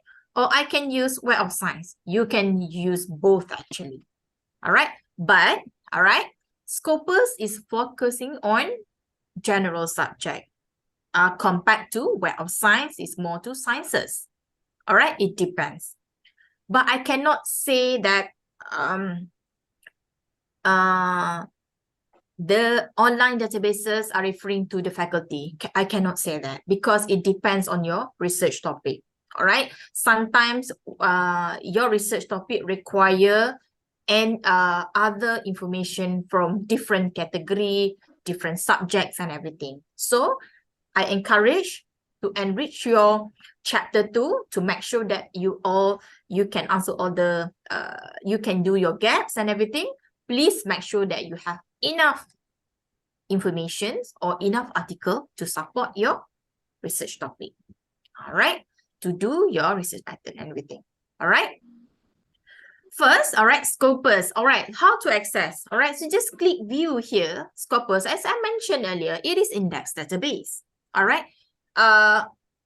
Only the best articles are here. All right. So under Elsevier, the mother of this corpus. All right. Okay. Mother is Elsevier. All right. And then under Elsevier, we have Scopus, we have the Science Direct, and then we have so many more. All right. The subscription is the same. If you have your friends in USM, in UM, they are going to use the same Scopus as the UITM's user. All right. All right, so you need to understand Scopus is subscribed by our Ministry of Education for all the universities. All right, so it's going to be the same. All right, so this one is going to be the same compared to Web of Science. All right, Web of Science, all the universities subscribe on their own. All right, the subscription is depend on whatever that we can afford to buy. All right, so maybe some of the article it is not available because it is out of our subscriptions. It depends. All right, so I will tell you more about how or what you can do or what you are going to do if you cannot get the full text of the article. That it is more it is more important, right? So because when we receive student come to the library, the common questions also, I cannot get this article. These articles is very, very important to support my research topic. So how can I get these articles? All right. So what we can do, I will tell you at the end of sessions. Okay. Okay. Let me see. Do you have any? Not yet. Okay. All right. So this is the main page of the Scopus. All right, so usually if you want to search for any articles, very easy. Actually, I love Web of Science to use Web of Science and also Scopus because each and every single year they try to simplify their main screen.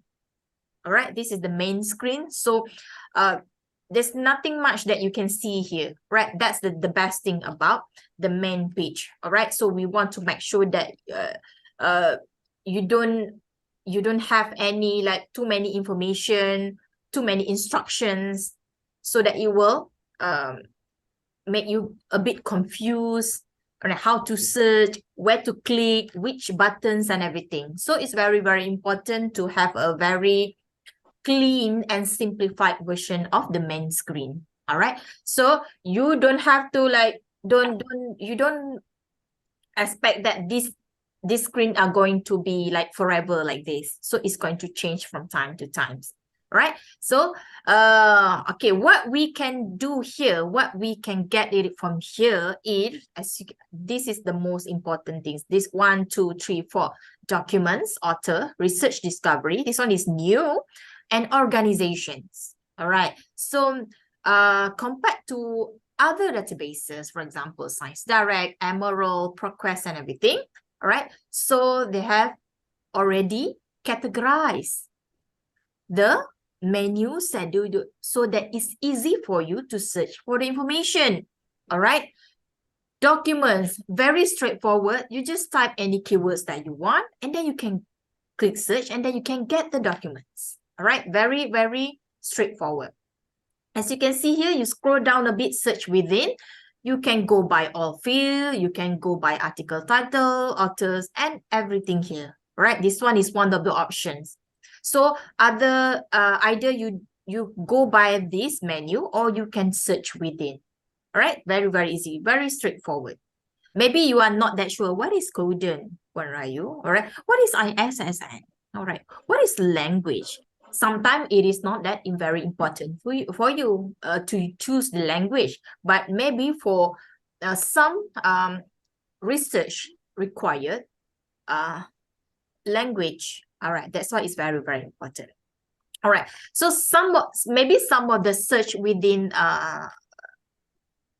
things here that maybe it is not that very important to you, but the thing is, the most important things that I want to share with you, all right? You know how to search for article title, all right? That is the most basic searching techniques that you can use to get the information, the fastest way that you can get the information, all right? So that one is document search, very straightforward. You can enter the title, you can enter the keywords, and then you can get the information. We are going to do a few exercise that so that we can see the result. All right. So next is authors. All right. So maybe before this, all right, it's not that very important when you already did your undergrads, right? All right. So you did your assignment. Sometimes authors is not that very important, but when you do your research, author is very, very important. All right. So why is it authors very, very important? Because you need to know the authors that very famous or that very, very good in your area of your research. All right. So actually when prominent researcher in Scopus, all right, so they are going to produce all publications that in the same area. Usually they are going to do something that very similar. They are going to stick in their area. So sometimes if you, for example, Ali is the most expertise in your area, so you are going to follow Ali, for example. All right. So we are going to go through authors after this. All right. And then we have research discovery. All right. So research discovery. All right. So can help you find and connect researchers from around the globe. Why is it very, very important? All right. So maybe some of you ask, what is it important that we need to connect with all the researchers from around the globe, from all over the world? All right. So when you do your research, definitely you want to build connections, especially for those authors that very, very good and also very famous in your area. So you can try to build a rapport between them so that you can definitely maybe one day that you can collaborate with them. All right. So in doing research, all right, in way to getting more citations. All right. When you talk about citation, I hope you know what is citations. All right, when you publish and then you already advertise your research, definitely you want citations. So if nobody is know about you or know about your research, how they want to cite you. So it's very, very important for us to collaborate. All right, whether we collaborate in terms of doing research in other areas, combine with other areas, or you try to collaborate with the international authors. All right. So it will open a new window for your research to be what? To be what we call that? So that people will know about your research. All right. So the people that know that you exist. All right. So that's why it's very, very important. All right. Moving on to organization. This is also one of the important menu that we have in Scopus, because organization is where you can search any publications that particular university produce. All right. So you can go for example, Oxford. All right. So Oxford University, for example. All right. So you just click and then they will provide your affiliations only. So you can see all the Oxford's publications from the beginning until now. All right. So sometimes you did a research that related to the maybe a country, institutions and everything. So you can use organization. You can use, for example, if you want your population in Malaysia, you can try to search for Malaysians publications, and also you can narrow down to whatever institutions that you want. It's up to you. All right. So maybe you said that sometimes students come to me, I already searched UiTM's publication. You can go for UiTM's publications. right? So you can see UiTM's publication. This is official name for UiTM. All right, University Teknologi Mara. So if you want to search for all UiTM's publications that already indexed in Scopus, you can use this one. All right, so you click this one. There's a 39,000 articles that already indexed under UiTM's affiliations. So you can go by year. This is something that I love about online databases nowadays. All right. Not only for Scopus and Assign, they have a refined result sections that will help you a lot in terms of to narrow down and categorize whatever information that you want for your search result. Yes, any questions? You want to ask questions? No? All right, so I proceed, all right? So the refined result section is where for all of you, you are freely to choose whatever items that you want only, all right? Sometimes your scope of research is related to year or publication. You can choose year. You can choose more than one. You can choose one. It's up to you. And then you just click refine result here. Okay. Whether you want to exclude, meaning you don't want that particular article, or you limit to, meaning you want only for that particular articles. All right. So for example here, all right, we have open access. All right, open access meaning you can get the articles, the full article directly from the, actually this one directly. If you search in Google also, you can get the articles. All right. So the year, the author's name, the subject area, we know that in UiTM, the most published paper that already get indexed in Scopus is from engineering, followed by others. All right, so you can view all. We have so many subjects related here. For example, okay, Parayu, I am on computer science. All right, so can I limit only for the computer science area? Yes, you can. You just limit to. So from the 39,000, it will limit to only for 8,000. All right, so you just exclude everything that it is not in your area or in your related to your research topic. All right, so this one will help you a lot in terms of to narrow down your searching. All right, sometimes you need the country, territory, the source type. All right, so maybe you said like, Parayu, I want journals, articles only. Yes, you can. You just limit to. All right, so it will eliminate the other criteria that available. From the 8,000, only 3,752 journal articles that available for you to go through and to choose. All right. So, all right. What else that you can have in the search result? All right. So what you can see here is sort on here. It's very, very important. And then, and very, very easy to use. All right. You can choose whatever criteria that you want in these publications. All right. Whether you want the article, the 3,000 article to sort according to the newest, oldest, highest citations, lowest, relevance, and everything. But usually I will go for cited by highest. So I want the highest cited article. Why?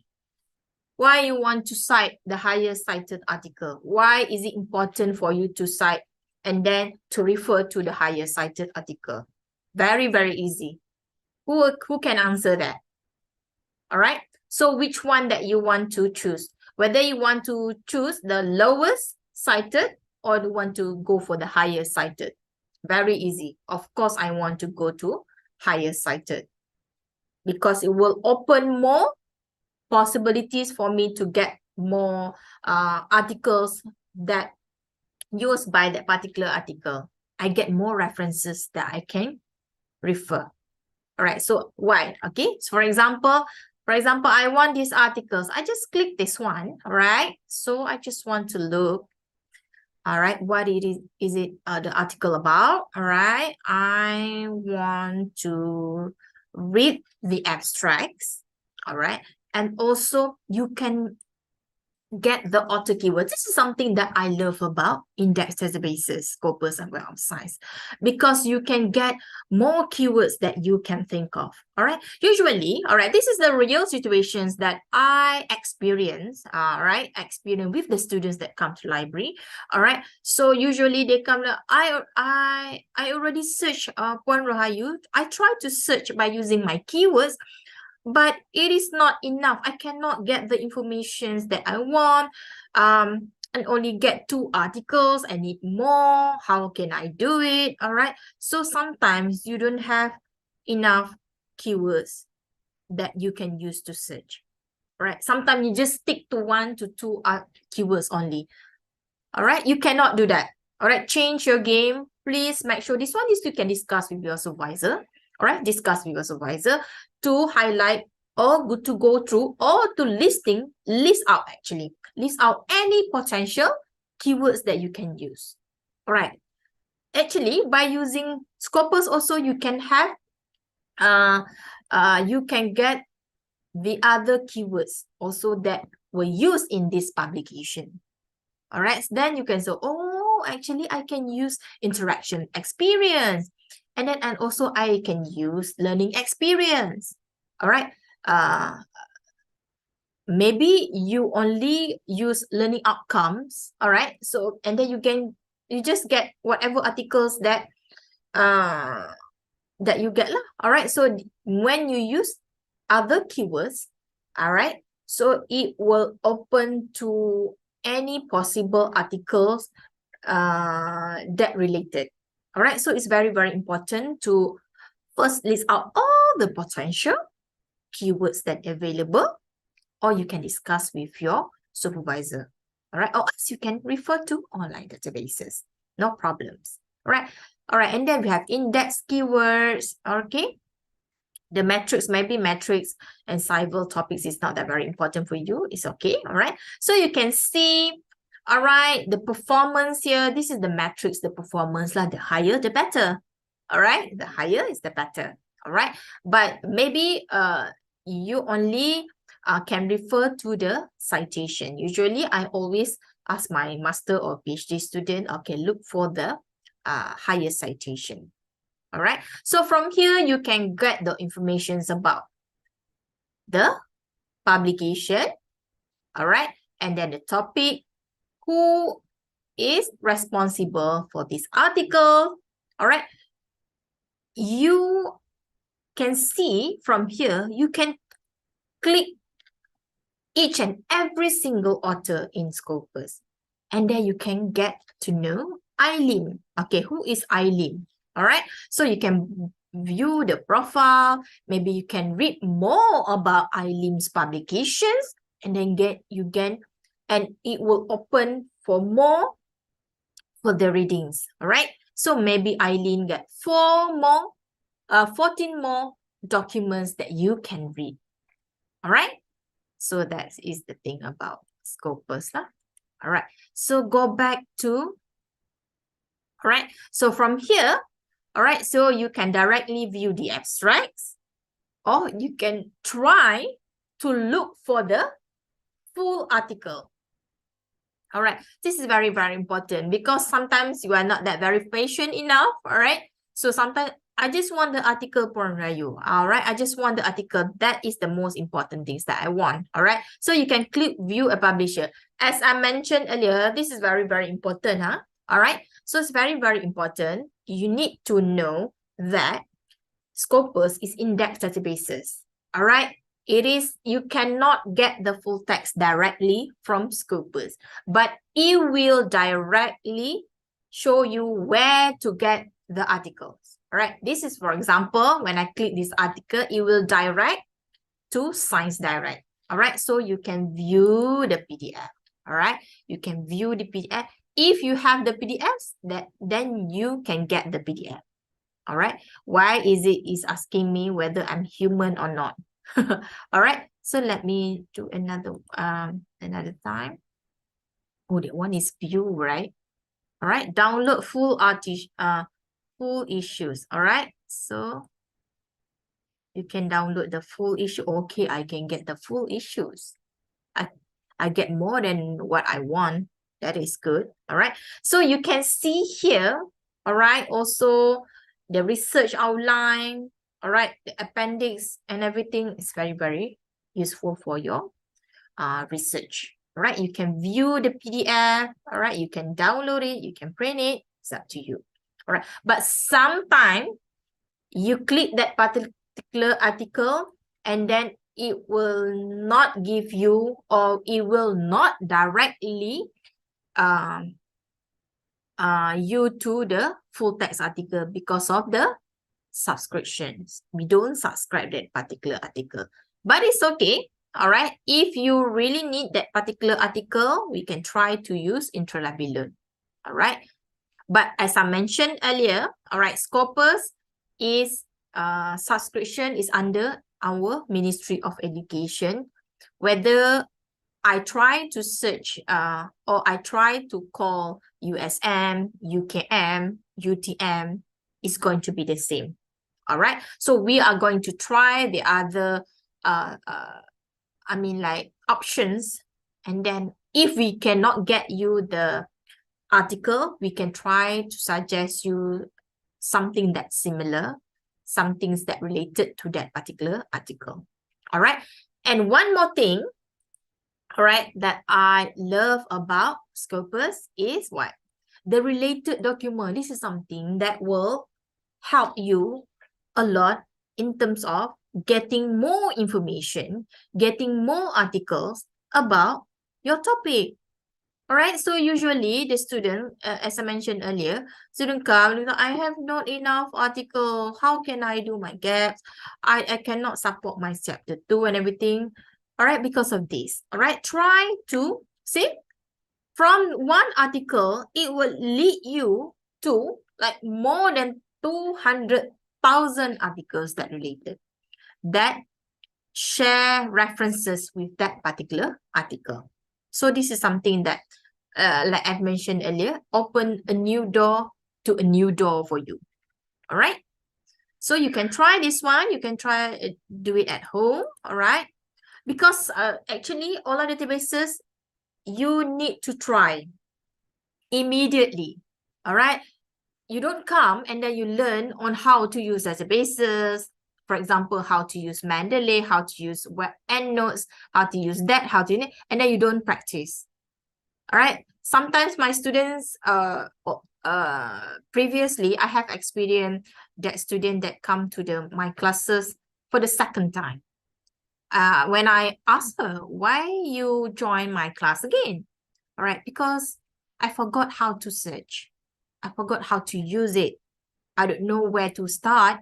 All right, because of you not immediately use. All right, but please, anything that I share with you today, please immediately try to use. And then if you have any questions, if you don't understand anything in that particular things in Scopus, you can always come to the library. All right, you can ask any librarians that are available. All right. So, but the thing is, we want you to practice, right? Practice, man. Perfect, right? So if you like learn something today and then at the end of the semester, then only you want to use it, that is going to be causing you a problem, right? So please make sure that you try to use our online databases immediately, all right? So going back to the main page, all right, going back, what is the time now? Where should I stop? 11, let me see. I should stop 11:45. Okay, I have like 45, all right, 45 minutes more, all right? So, all right, so from here, all right, from here, document, all right, so documents, very, very easy. You can try any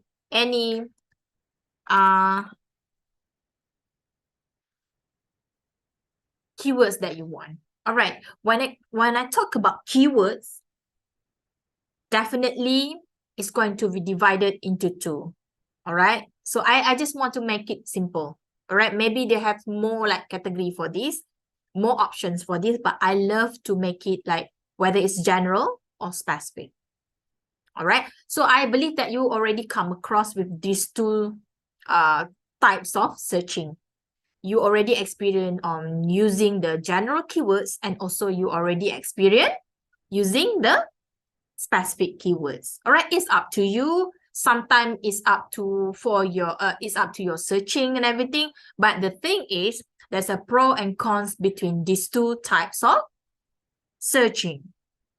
Sometimes general searching, it will you will get more result, and then you have time to choose. It will open your mind in terms of maybe sometimes you do not know that particular article or that particular information is very important to you. All right, but the things is, the cons is, all right, so and then you have like information overload. You have too many information, you have millions of results, and then you don't know how to choose. That's the sad things about general keywords. All right, so sometimes I experience a lot in terms of I'm using the general keywords because sometimes it require more time for you to select.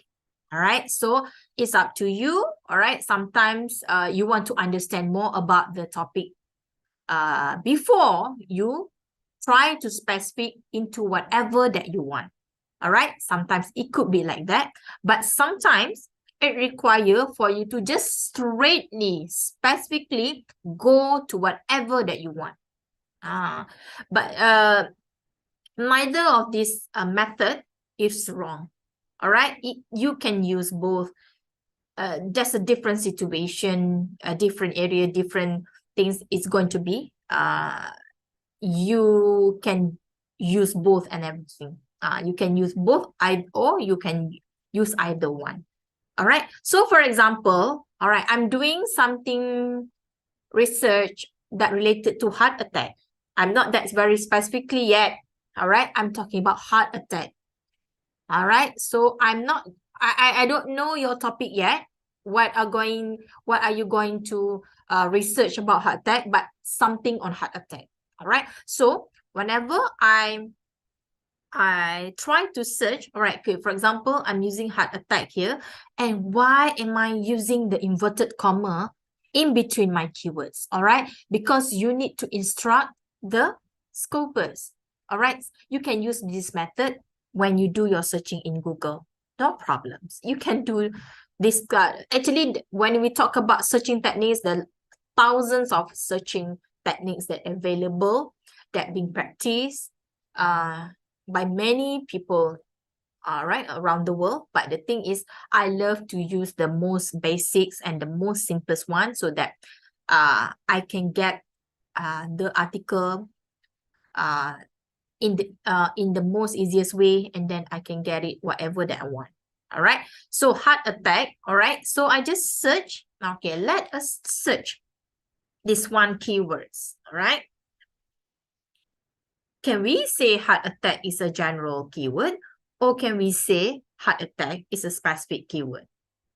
All right, so it depends. All right, so I'm not that very expert in heart attack. I just want something on heart attack, for example. All right, when I search heart attack with inverted comma, I get 10,539 result. All right, so maybe some of you go, oh my God, Puan Rayu, I cannot go through the 10,000. How can we go through the 10,000? Required time until you graduated also cannot finish, right? So, but don't worry, as I mentioned earlier, you can refine your result according to years, according to author's name, subject area. All right, so when we talk about heart attack, all right, maybe some of you or laymen will definitely go for medicine. It's related to medicine, all right? But it is not, all right? It is not. As you can see here, all right? So when you search about header text, okay,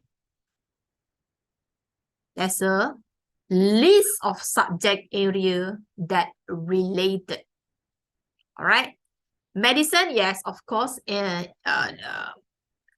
going to be on the top. All right. So, and then engineering, who knows? All right. So you need to explore that. All right. Maybe you are doing something that related to engineering, computer science, yes, related, biochemistry, pharmacology, science, social science, nursing, yes, maths, of course, is going to involve maths, physics and astronomy, and so many.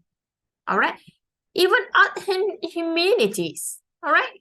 Who knows, right? So that's why, as I mentioned, remember I already mentioned in the first of my session. All right. So there's a research being conducted, and also this is one of the our former VC told all the researcher in UiTM, can you do some things that are cross subject, all right, or combine? And I'm not sure whether I'm using the correct terms. I think cross subject, right? So for example, you in medical or you in computer science, you are encouraged to do something that cross subject. Or for example, a medical student, all right, you conduct a research that related to therapy for cancer patients by using music, for example, right? Something like that. All right. So this is just an example to you. So you will get more audience. When you talk about audience, meaning potential authors that are going to cite your research. All right. So because you are going to talk about the medical terms and also the effectiveness of using music as a therapy to cancer patient. Yes, like that. All right. So you get more audience. All right. So if you did something in medical, maybe only medical authors will read about your publications. Music is going to be music, right? So when we did something that related and also cross subject like that, is you get more audience. You grab an attentions of more potential to cite your publications, and then it will. I mean, like the Mary is the more subjects that combine, meaning you are going to produce something that very, very good, because you are going to look and then you are going to experience and then you will get the result from different angles of area and everything. All right. So imagine when we talk about engineering, maybe that something that related to like a bionic. I'm not that very maybe a bionic bionic heart, is it correct? All right. So some things that involve in engineering. And then, of course, you need to do a calculation, involve maths. All right, so something like that. So please, don't just stick to your area. All right, if you computer science and then you just do an area in computer science only. But please, make your research more interesting. All right, but be careful with the evidence, with more article to support your research. That one is very, very important. When I said that, what are you say? We can try, although we are computer science, we can try to look for other area, but be careful. All right, make sure that you have enough support from the articles, research that have been provided before to support your chapter 2. It's very, very important. Okay. All right.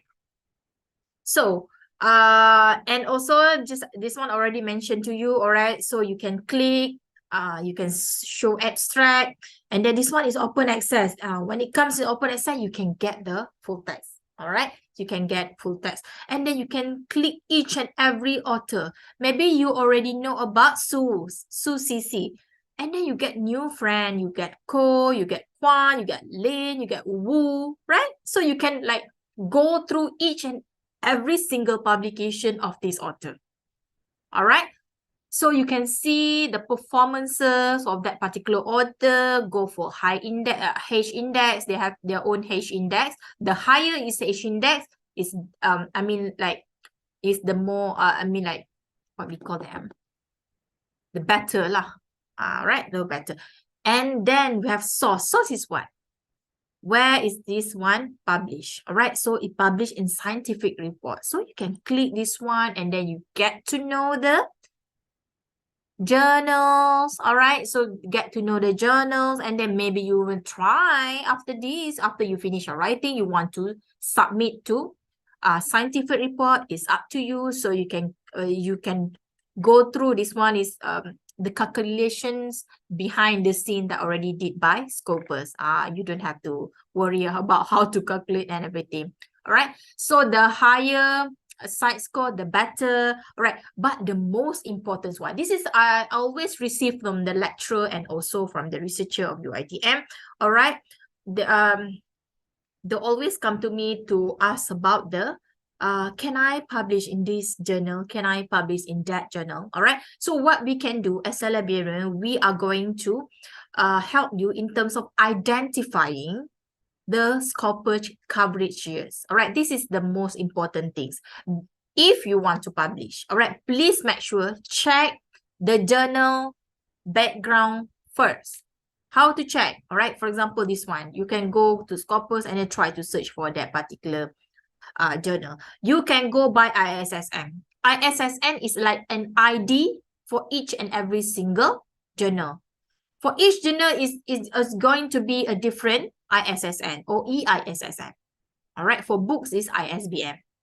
All right, so the coverage years as mentioned here from 2011 to 2023. What does it mean? Why is it until 2000? What about now, 2024? Can you try to publish in this particular journal? All right, so this is very, very, please take this one very seriously. All right, take note this one. All right, when we talk about coverage years, it's very, very important to make sure that you know the journals publication, when is it stopped, right? For example, this one, the glorious year is starting from 2011 until 2023 only. I don't know why, I don't know how, but these journals is available until 2023 only. Maybe your friends, your seniors, your supervisor, your lecturers have already published in this journal, but for 2024, no, you cannot publish in this journal until the coverage years it's called to present. Okay, let me see one example for you. Right, the dates must be to present. When it comes to present, meaning you can try to publish. All right, so morphology, see this one. Yes, this is a good example. All right, if you want to publish, look for the coverage years. All right, so as I mentioned earlier, they started to be indexed in Scopus since 1997 until now. All right, so if you want to try to publish, go for morphology. All right, go for morphology. Make sure it's to present, meaning morphology is still in the business. All right, still index, still maintain their prestigious, glorious status, achievement in Scopus. All right, so you can try. All right, so you can contact directly to morphology. All right, So that's how we librarian help the user or researcher to understand and then where to search for that particular journal information. All right. So I hope this one is very clear. All right, because when you finish your writing, this is the most common questions.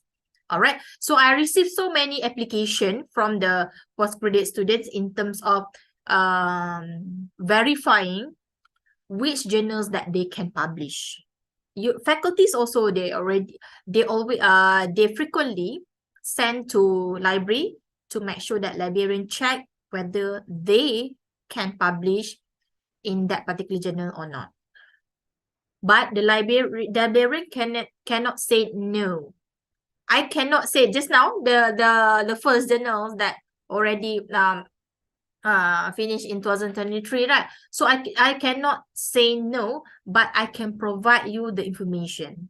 I provide you the information saying that, all right, it started in 2011, but until 2023 only, all right? So it is not advisable for you to publish in this particular journal.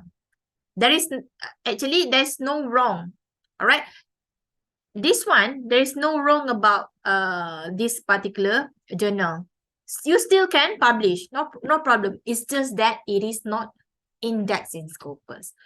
If your your requirement is must be indexed in Scopus, yes, you cannot publish in here lah. But if you it is not required index in Scopus, yes, you can. This one, actually, scientific report still in the market, still operation like a normal journal, right? It's just that he is not in the league of Scopus anymore, something like that. All right, so you can try. You are freely to publish. I cannot say no. All right, so it's just that scientific report, it is not indexed anymore in Scopus. So that's the thing that I want to share with you. All right, because we received so many questions about this. All right. So, okay, when we talk about journals, okay, where to publish, all right, how to seek for the journal, all right, sometimes the easiest way is by using this one, sources, right? You click sources, all right. I love use this area because I will get to know more about the journal or that particular sources. All right, you can go by subject area. Sometimes maybe you say like, Puan Rahayu, I'm not that sure which journal to refer, and then I don't have any informations which journal to look for. All right, so don't worry. All right, Scopus is here for you because you can search by using subject area. All right, so maybe you got, okay, subject area. All right, so you just choose here. For example, you say, okay, Puan Rahayu, I am, for example, okay, I am, where is computer science? Okay, in AI. All right, so you want to look for journals that related to AI. Okay, you can apply. You can apply, and then this one is only journals that index in Scopus. Actually, we do have more outside there, but this one is only 364 is indexed in Scopus, meaning is the best one lah.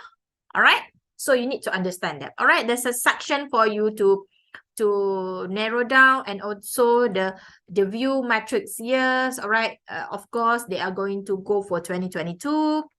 2023 is not came out yet now. All right, so this year is going to be 2023. All right, so what you can do here, all right, so there's a this one you can export to Excel, you can download it. All right, if you want, okay, I want to know about this one, Puan Rahayu, okay, you click and then you can go through.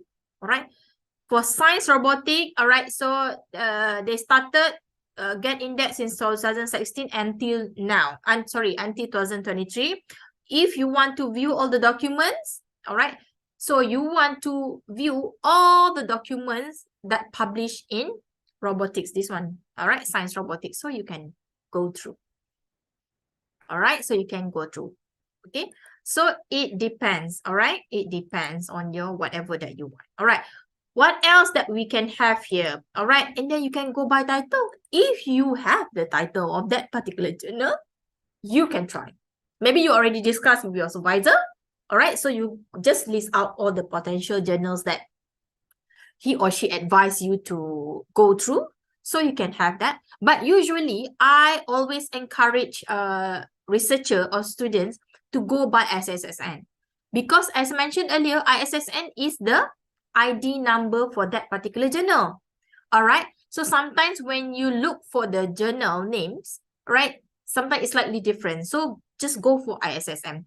That's why I always, when any researcher comes to me and then they ask me to verify this particular journal, I always ask for the ISSN or EISSN. All right. You give me the ISSN, I will provide the information for you. All right. Because I need the ID first. All right. Or else you can go by publisher, but this one is not that very popular when you want to search for the publisher. Maybe sometimes it is useful for you, but for me, currently it is not that very important to me. But it is available for you if you want to go for the publisher. All right, so you can choose, and then you can use the information, you can share with your supervisor. Sometimes before you publish, you need to discuss first, right? So just list out any potential journals that you want to publish, and then you narrow down, and then you can try to submit to any of the journals that you already choose. All right, so that is the most important, a few things that very important in Scopus. All right. So before that, I want all of you to sign up. All right. Why is it to sign up again?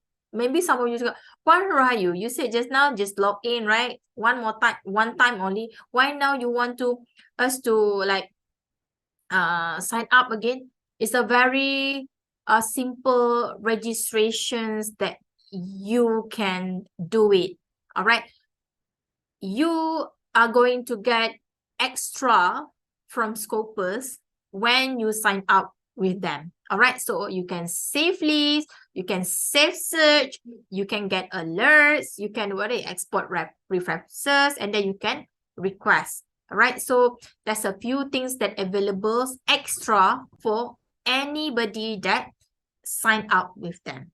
All right, so because I'm a librarian, sometimes I need more data. I just want to extract more data quickly and then very presentables and everything. So I need to have an account so that I can get all the data. All right, so it's very important. So this one is advisable for you to sign in. Very simple. You don't have to like complicated say that is it complicated for you? You need to fill up this one and everything. Very simple. All right, very simple registration. Then you can get all the extras. All right, nothing to lose here. All right, so we don't have Cyber. All right, Cyber, it is not available in UITM, but it is available in MOE. All right, but usually when university wants a more what we call comprehensive data that available in Scopus, so we need to access this one in MOE. All right, but that one is it's not that very important to you. All right, but important to you is the searching part that available here. All right, so let me check. Is there any question? Wow, okay. All right, so registration website Peter. Sorry, but can I get the database? Why you start? Stephanie, why you start? Meaning, what do you mean like start register in website Peter? You don't have to register. You only have to sign in the first time you sign in with your Google, your UITM Gmail, and then your password. All right. And then can you explain? Okay. All right. IEEE. This one you need to come to the library, and then or you can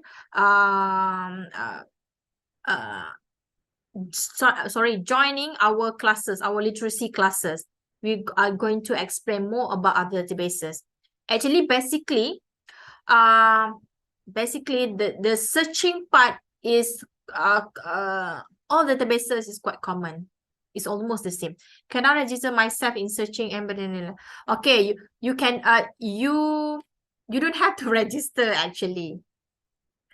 Register myself in searching engine in database in library. All right, what do you mean by that? You mean Suhaila, you want to enter the classes or what? What else? Easy access. You don't have to, actually you don't have to register. You easy access, you just use if for your matrix ID and also your IC. For international student, is your matrix ID and your passport ID. May I know, did we need to make account? All right, this one, the account, as I mentioned earlier, is advisable for you. But the thing is, you don't have to sign in if you don't want to. All right. Just if you sign in, if you are registered, you get more, you get extra lah. As I mentioned earlier, you get extra in terms of the alerts, the safe search, okay, safely here, safe search and everything.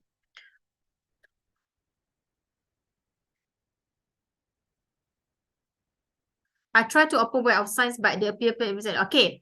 Web of Science, maybe you can try to clear cache. All right. Sometimes we do so many searching at one time. All right. If you cannot open Web of Science or Scopus, try to clear cache first, and then if not success, you change your browser. For example, just now I cannot use my Google Chrome, so I changed to Mozilla. All right. I can open. Okay, change your browser. First, clear cache, change your browser after that. Okay.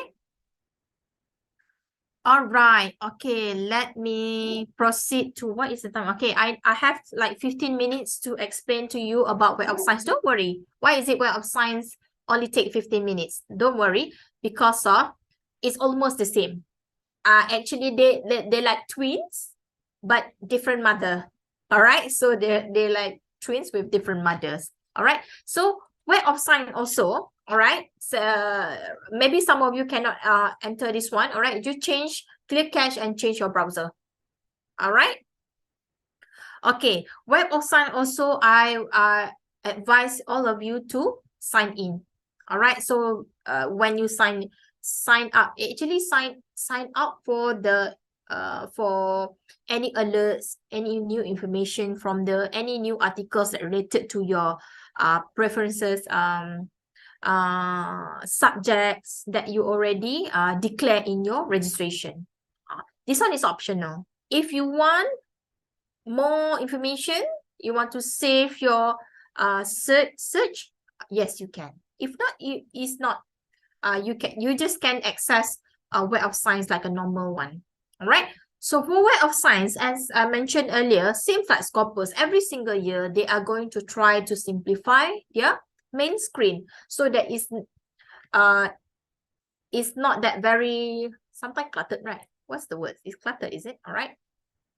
Not very organized, but this one I love the simplestness search menu that we can use. All right, so Scopus, this one, Scopus, we have document, author, research, discovery, and organization, but in Web of Science only two, documents and researcher, whether you want to search for document or you want to search for researcher. Okay, all right, so you can go by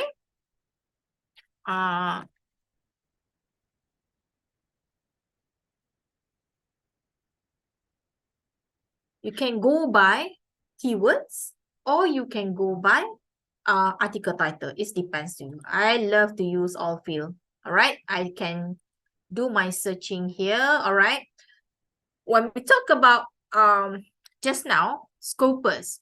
All right, let me search in Scopus again. Scopus, when I search for hard text, there's more than 10,000 compared to Web of Science, only 6,000. All right, so why? All right, because as mentioned earlier, Scopus is more to general subject, but hard text is more on sciences. All right, so definitely the result will be lesser than in Scopus. All right. So the refine result here, that you can refine your result, you can choose whatever that you prefer to make sure that you can get. One more thing about Web of Science that I love is, can you see the highlight color in yellow? They will highlight it for you, the keywords that you search, so that you know that you are going to get heart attacks that you want. All right, not the other heart or attack. All right, sometimes the beauty of heart attack here, all right, so let me see. Is there any difference if I'm not using the inverted comma? All right, so as you can see here, just now, when I use inverted comma in between my keywords heart attack, only 6,000 is that available. The result is 6,000. When I'm not using the heart attack in inverted comma, the result is 19,000. Because Web of Science will try to crawl all or anything about heart attack, and attack. All right, so any vice versa. All right, so that's why the result is 19,000. That's why it's very, very important to instruct the Web of Science or Scopus, whatever that you want. All right, you can use this one in Google Scholar, in Google. All right, so you just instruct Google, I want heart attack, don't give me heart, don't give me attack, don't give me attack heart, please give me heart attack.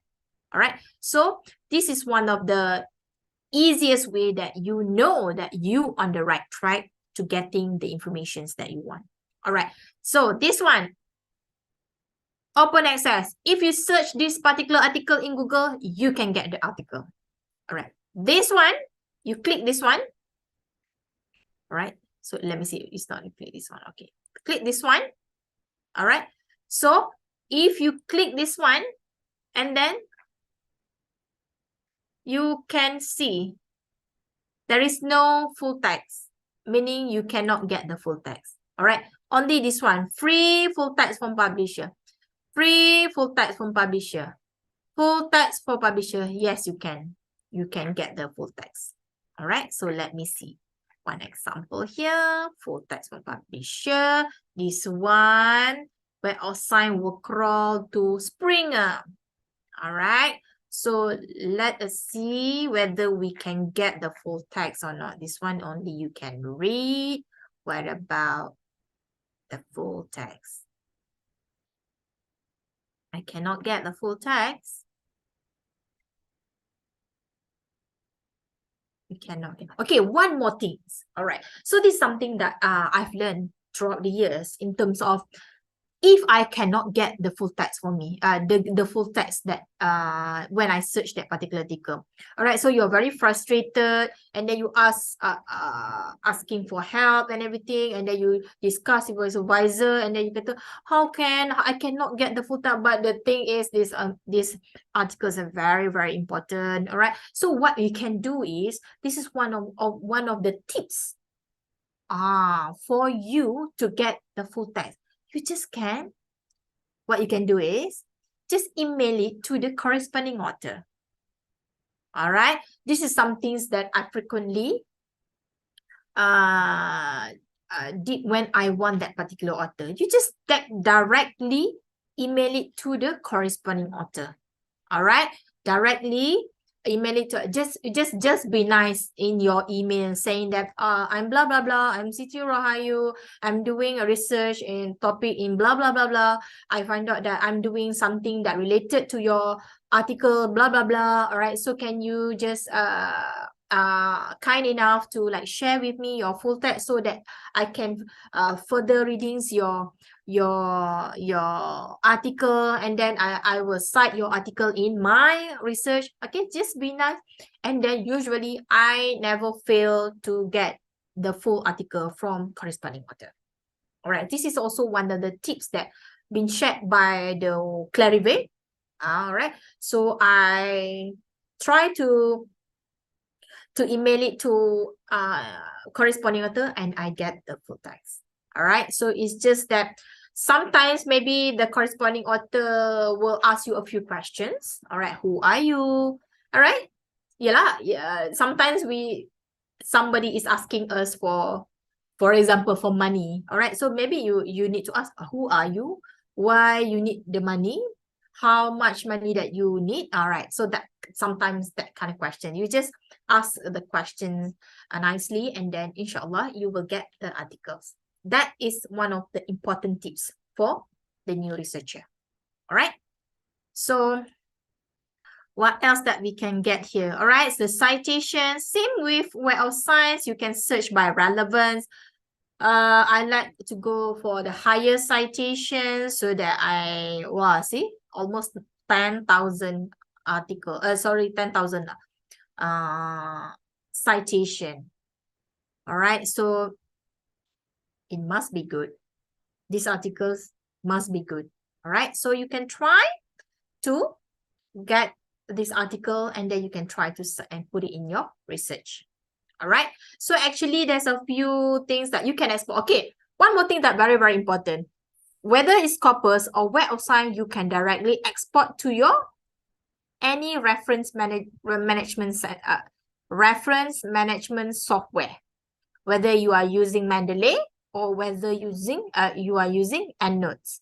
All right, EndNotes we do have in the library because we subscribe. All right, we do have the full version of EndNotes. You can contact us or chat with the librarian to get the password. All right, we can give it free for free for you because you subscribe. But Mendeley, you can get it for free. You can download it to your laptops, and then you get 2 gigs. If I'm not mistaken, is enough for PhD student. All right, so you can directly export.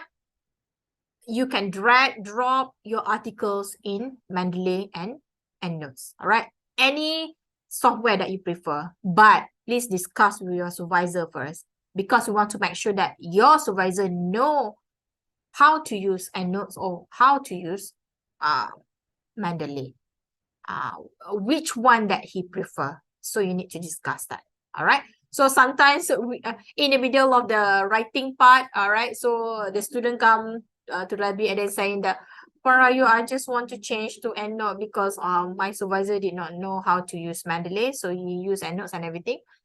So that's why you need to discuss that with your supervisor first. All right, so this one, you can directly export to any reference management software that you use. But in UiTM, either you use EndNote or you use Mendeley.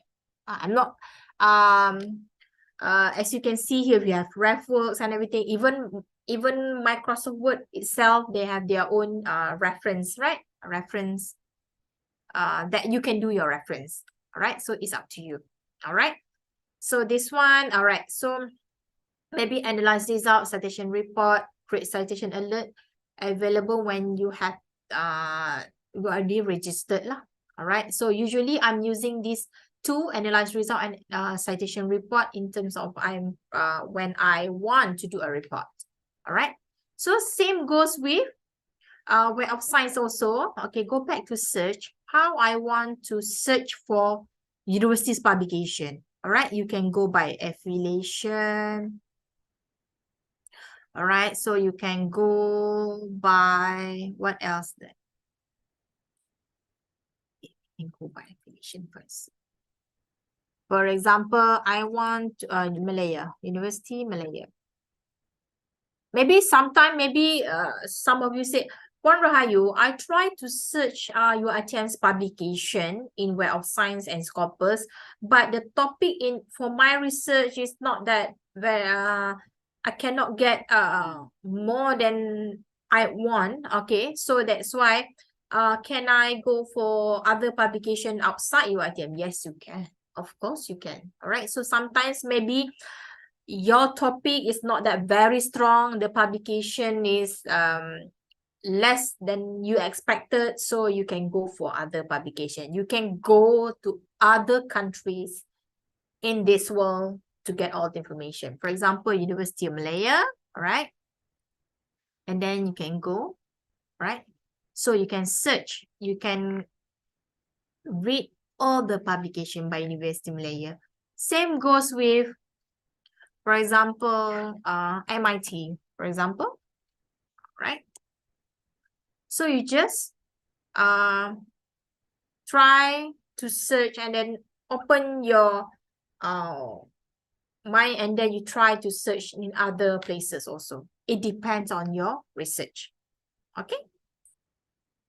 So whether you can want to, for example, Japan. Oh, okay, let me add rows. Affiliation, publications. Address, right? For example. All right, sorry. I'm using address. For example, I want to Japan. Right. So anything, any institutions in Japan will be here, like 4 millions, right? So you can narrow down according to area, research area, and then the countries, and then what we call, I wonder where is the university? Affiliations, yes. All right. So basically in Japan, all right, University of Tokyo publish and get index in Web of Science 365,000, all right, and then followed by other university. So maybe your area is not just in Malaysia, maybe you are doing something that in other countries, for example, in China, in Australia, in UK, in USA and everything. So it depends on Iran, all right? So it depends. So you can go for your preferences, countries that you want. Okay. Okay. One more thing that is very, very important when you want to publish in one of the journal in Web of Science. This one I always told my students to understand. All right. So you don't have to ask again. All right. So if you want to identify which journals that you want, you can publish, you can try to publish, you can go here. All right. Whether you can go back here. All right. Publication title. All right. So you already have the title. Yes, you can go by title. All right. So, or else you can straight directly, okay, go back to the Scopus, the listed of Scopus, all the databases. Go for journal citation report. Journal, click this one. All right. So you can try to search all the journals that already indexed in Web of Science under Clarivate lah. All right. So let me see. What is this? All right. So maybe you said that, okay, Puan Rayu, I want the categories. Can I go for the categories because I'm not that sure yet which journals that I want to publish? Yes, you can click categories. All right. You can narrow down according to your faculty. All right. So for example, I am in mathematics. All right. So you click mathematics, number of category that 12. All right. So number of journal that 1,786. That's a lot of journals that you need to go through. All right. For example, okay, Puan Rayu, I already choose mathematics, but I am in, for example, psychology mathematical, for example. All right. So you click, okay, there's only one. Is it one?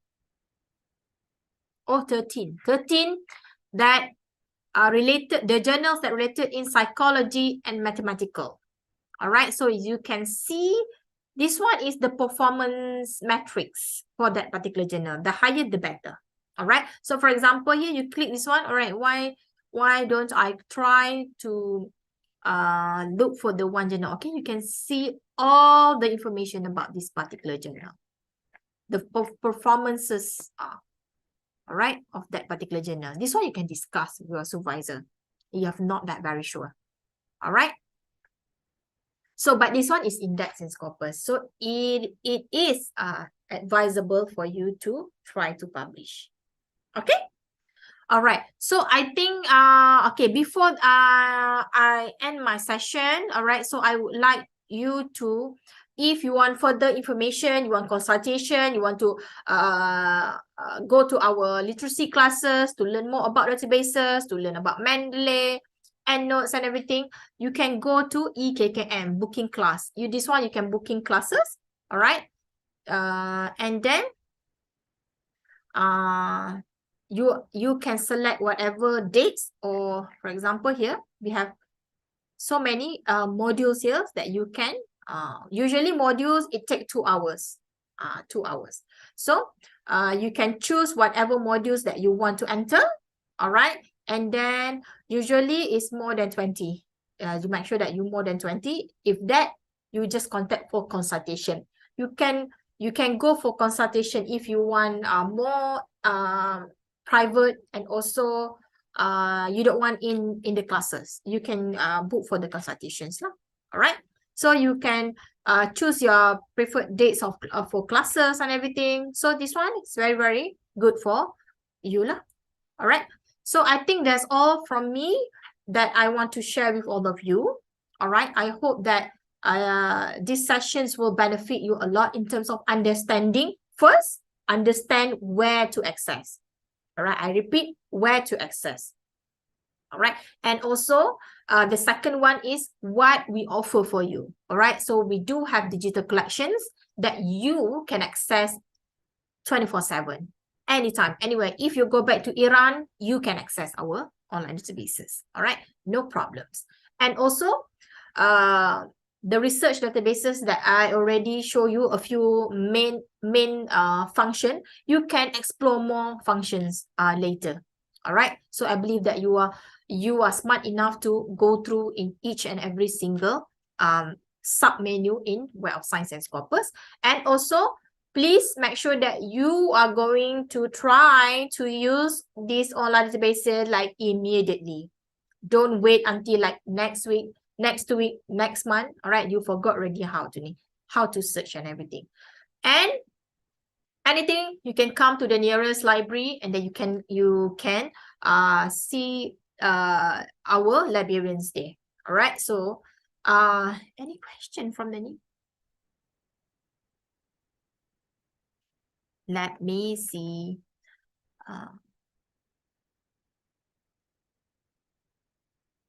Can I ask the need to answer this question first? Boleh ke I answer the question first? Boleh, madam. Boleh Okay. teruskan. All right. So maybe it takes like 5 minutes. All right. So can easy proxy? Okay, let me see. Easy proxy Chrome can be used as can, but if you have any problems, you can change the browser. Or already changed the browser, still cannot open. Have you, like I mentioned just now, clear cache? Click your cache first. All right. But then I done one search article, but they just mean abstract, not full. Okay. As I mentioned earlier, it is not a full text database, it's an index database. Definitely, if you want the full article, sometimes you can get the full article when the article directly you to the platform that available in Scopus and Web of Science. If not, you try to Atira, you try to contact the corresponding author, all right, to get the need, or you can go for intrabillion, all right. How to access if the article is not open?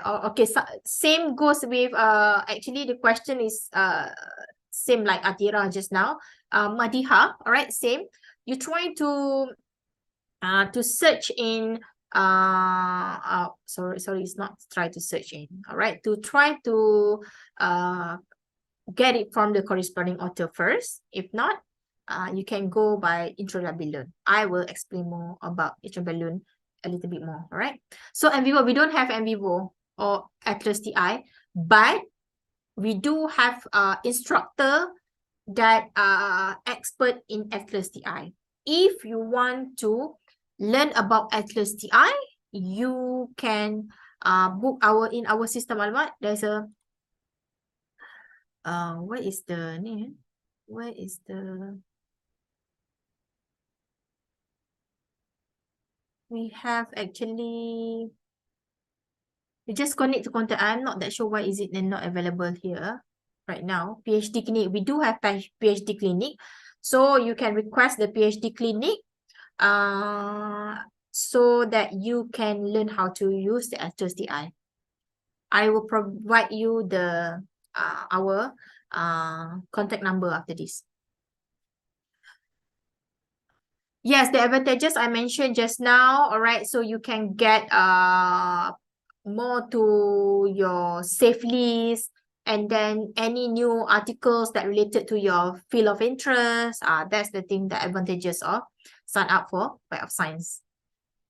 Web of Science here, just sign up here. Very new, just sign up here. Sign out here. Let me sign out, okay?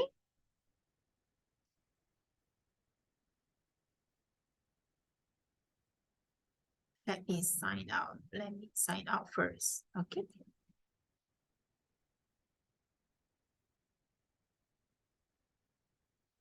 Let me show you.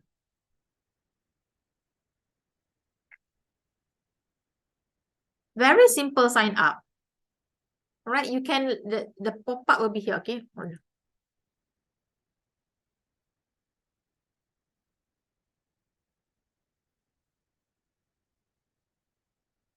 Actually, this one is automatically for me. It's already signed in for me. All right. So, but actually, it's very simple registration that you can do it on your own, that it doesn't require too many information. All right.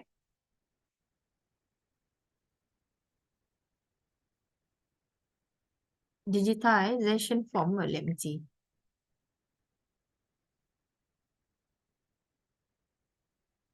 Okay, SciHub database, is it authentic? Okay, to use, okay, SciHub, yes. Right, SciHub database is authentic and use ethical, and it usage is ethical. All right.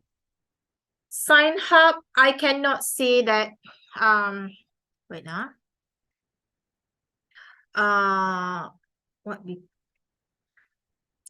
I cannot say that SciHub, it is not that very good, or it is very good.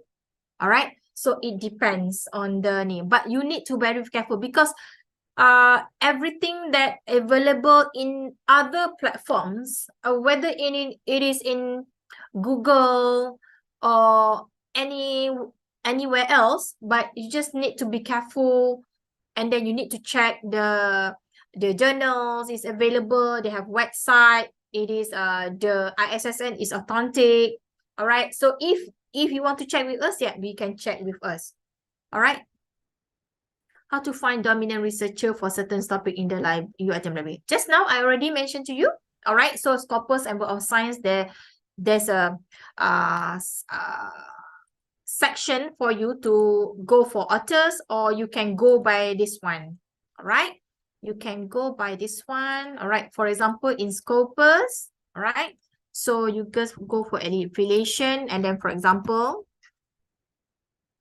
sorry, I just go for the Mara.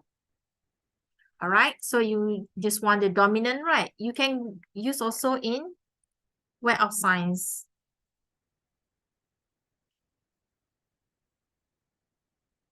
All right, and then Web of Science.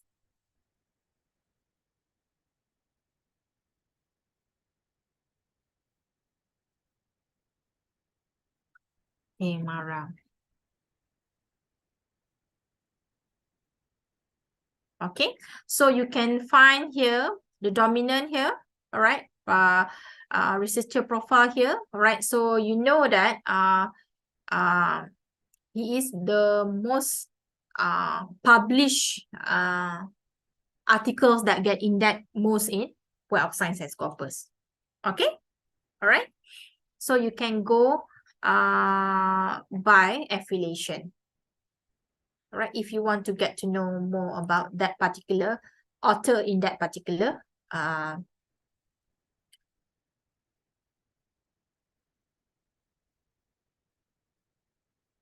Let me see what we're doing. Okay.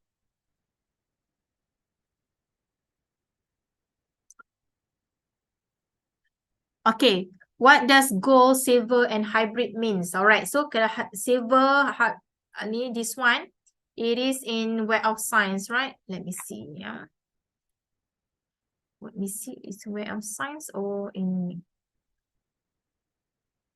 this one in Web of Science or let me see. Just now.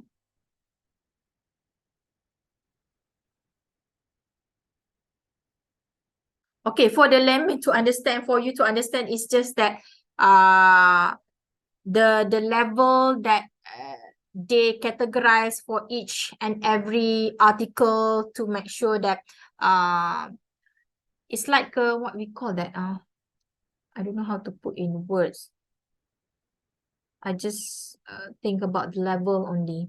It's like a level. It's like a level. All right. So gold, silver, gold is like a what we call. I don't know how to put in words. Wait,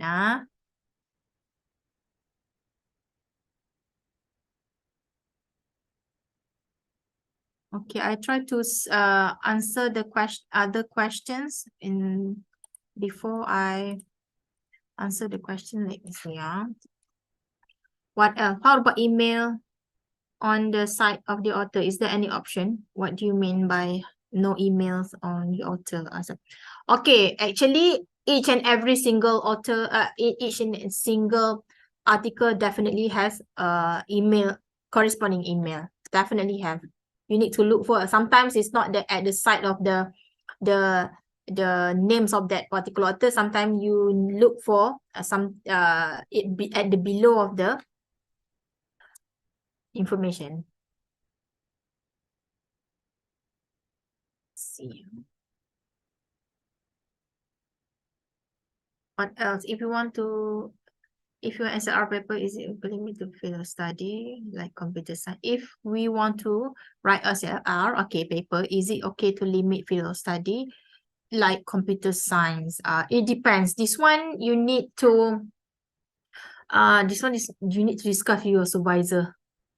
All right, because in Scopus semester definitely you can limit. How long it get feedback registration form? Do I need to resubmit again? Detization form. Which what do you mean by detization form? I'm not that very clear with your Nuris. I am not that very clear with your questions. Please. Oh, okay. Oh, this one is not for me. All right.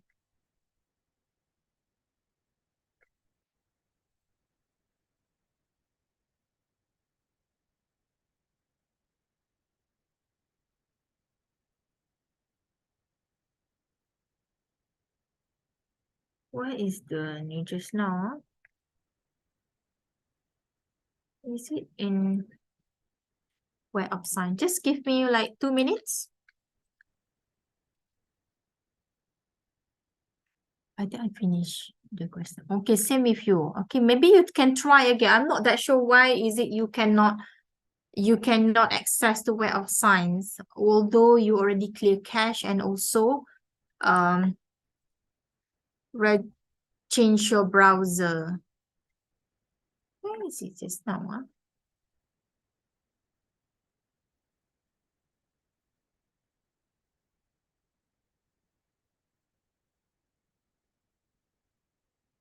Where is it just now?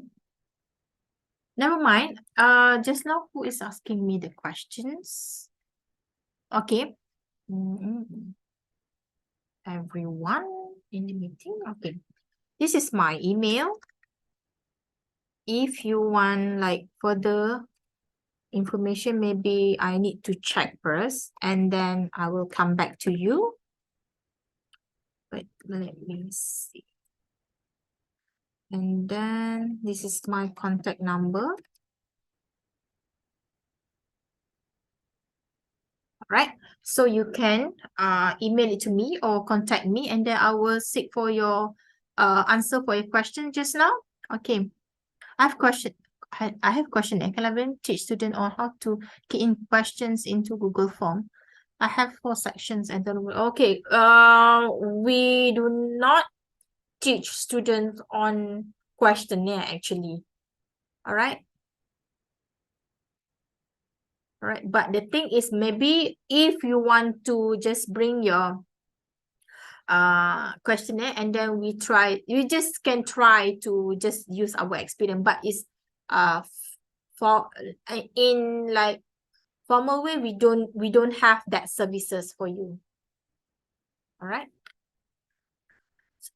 Okay, I think that's all for today.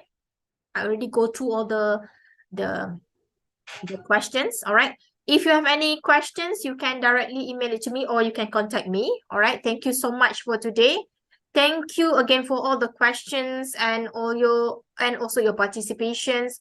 For today, I hope the things that I share with you will benefit you a lot. All right. Thank you so much and Assalamualaikum. Get back to Waalaikumsalam, Madam Rahayu. Thank you so much. We shall meet you again in our next RSS, inshallah. All right. That was a very informative presenter, I can say. I would say, Madam Siti Rahayu um is the librarian. Okay, is head of library if I'm not mistaken in Pita 1. Okay, you may ask her. She's like a library, full of information. Okay, I'll reveal the QR code for attendance module number 7 because today we are not continuing 5, 6. We will continue with 5, 7, which is just now 5 with Dr. Ko, Dr. Yong Sun Kong this morning, and continued by Dr. Amira. It is in module 5. And just now, module 7 with Madam Siti Rahayu. All right. I did share the QR code in the chat box earlier on for module 5.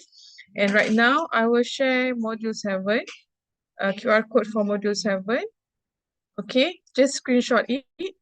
All right, you don't have to do the assessment at the same time because you have ample of time to submit the assessment before 19th of January. Okay, you will be given 2 to 3 minutes for you to snapshot or screenshot it. Okay, hold on.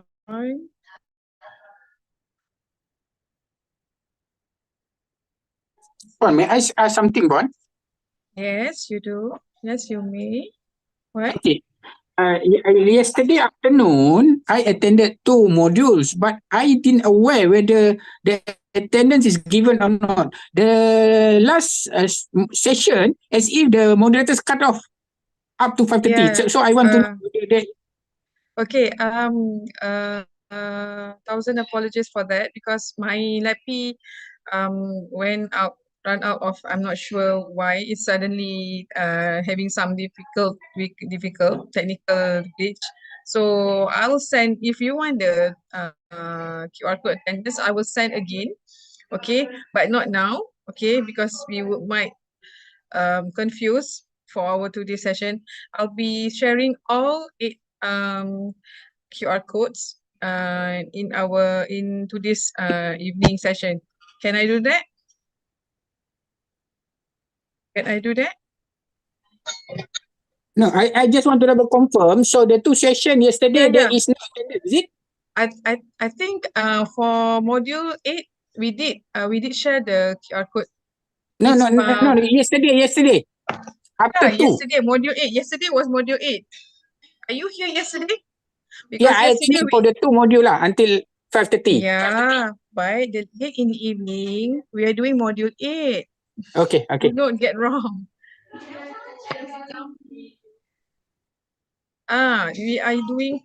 Yesterday was where we are presenting module 1, module 2, module 3, and module 8. We didn't do module 4 because module 4 will be present later this evening. Okay, so I perhaps yesterday Dr. Mas did helping me in share the module 8 QR code. I think she did she did share the QR code.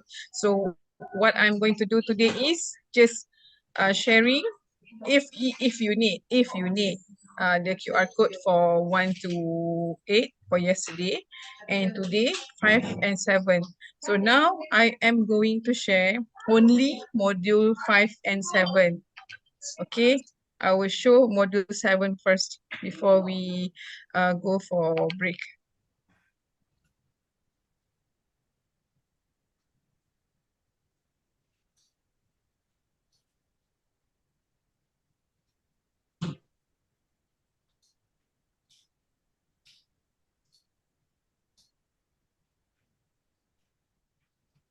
All right.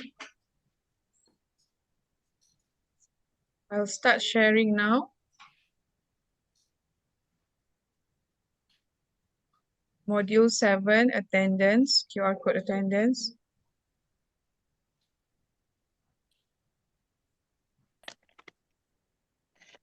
Did you see my screen? Is it clearly? No, we can't see. You can't see? Okay, hold on. Yeah. Hold on.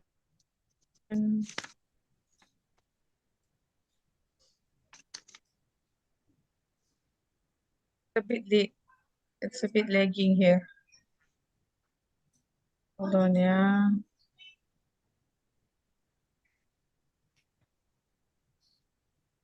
Okay, did you see? Can you see? Yes. Yes. Thank you. All right. So 2 minutes from now, just snapshot it.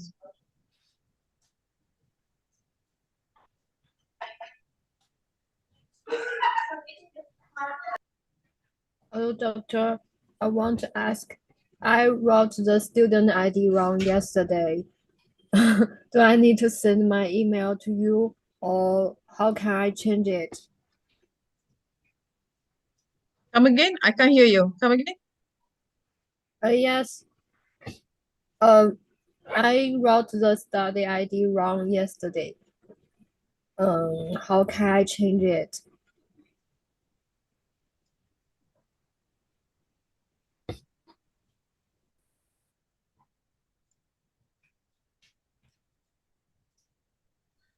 I'm actually doesn't hear it clearly. You can directly email to Dr. Mazwana using PASP email. Because if it is about technical, you have to ask Dr. Mazwana. You have PASP email, right? So you can directly email to her. Okay, I guess 2 minutes is over. I'm going to reveal the QR code for module 5.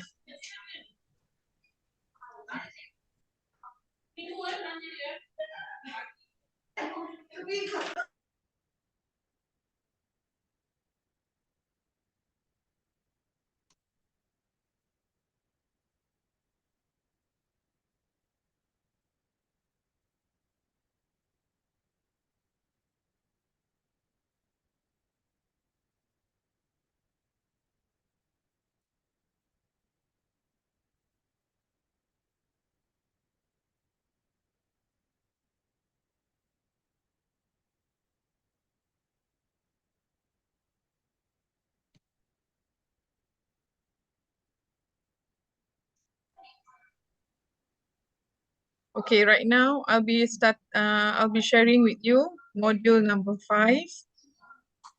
QR attendance.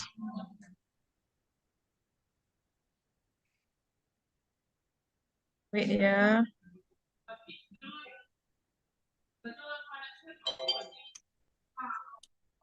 Okay, this is for module 5.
Okay, by that, we shall end this morning session. Okay, we will continue at 2 o'clock this evening. Okay, so have a good rest. If for the QR code, I will share later. Yeah, after we have finished all modules. I mean, after module 4. All right. Can someone send back the attendance for this session? My Zoom keep crashing. Which attendance? Is it just now? Is it as module 7?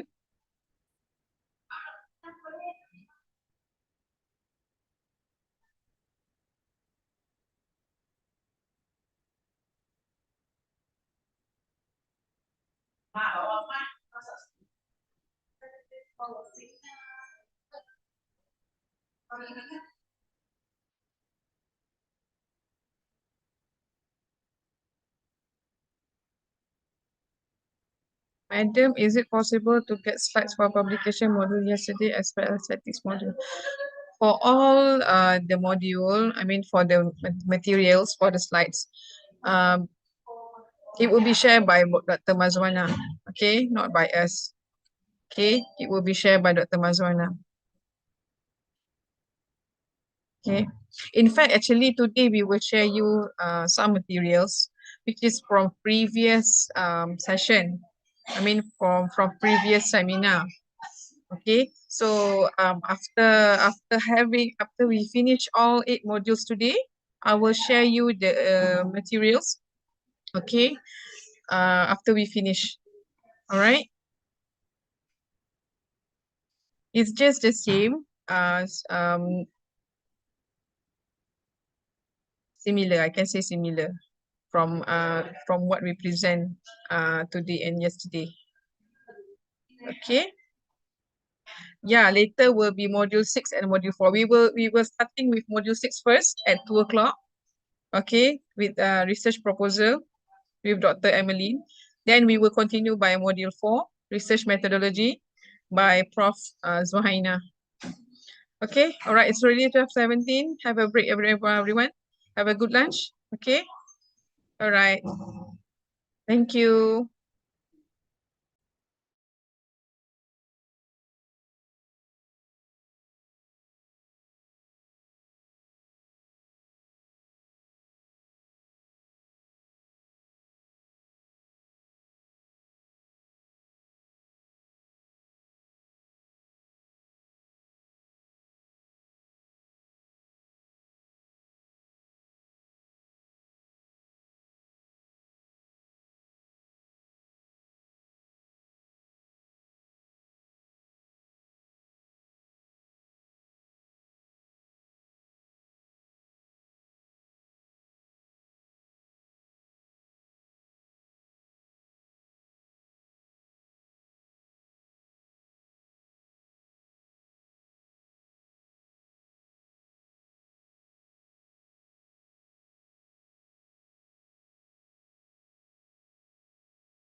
Assalamualaikum, Dr. Emily. Waalaikumsalam. Saya kat sini. Alright, okay. Dah online kan? Kita start pukul 2 tepat, okay? Pukul 2 tepat 1 minit lagi, eh? Alright. Yeah.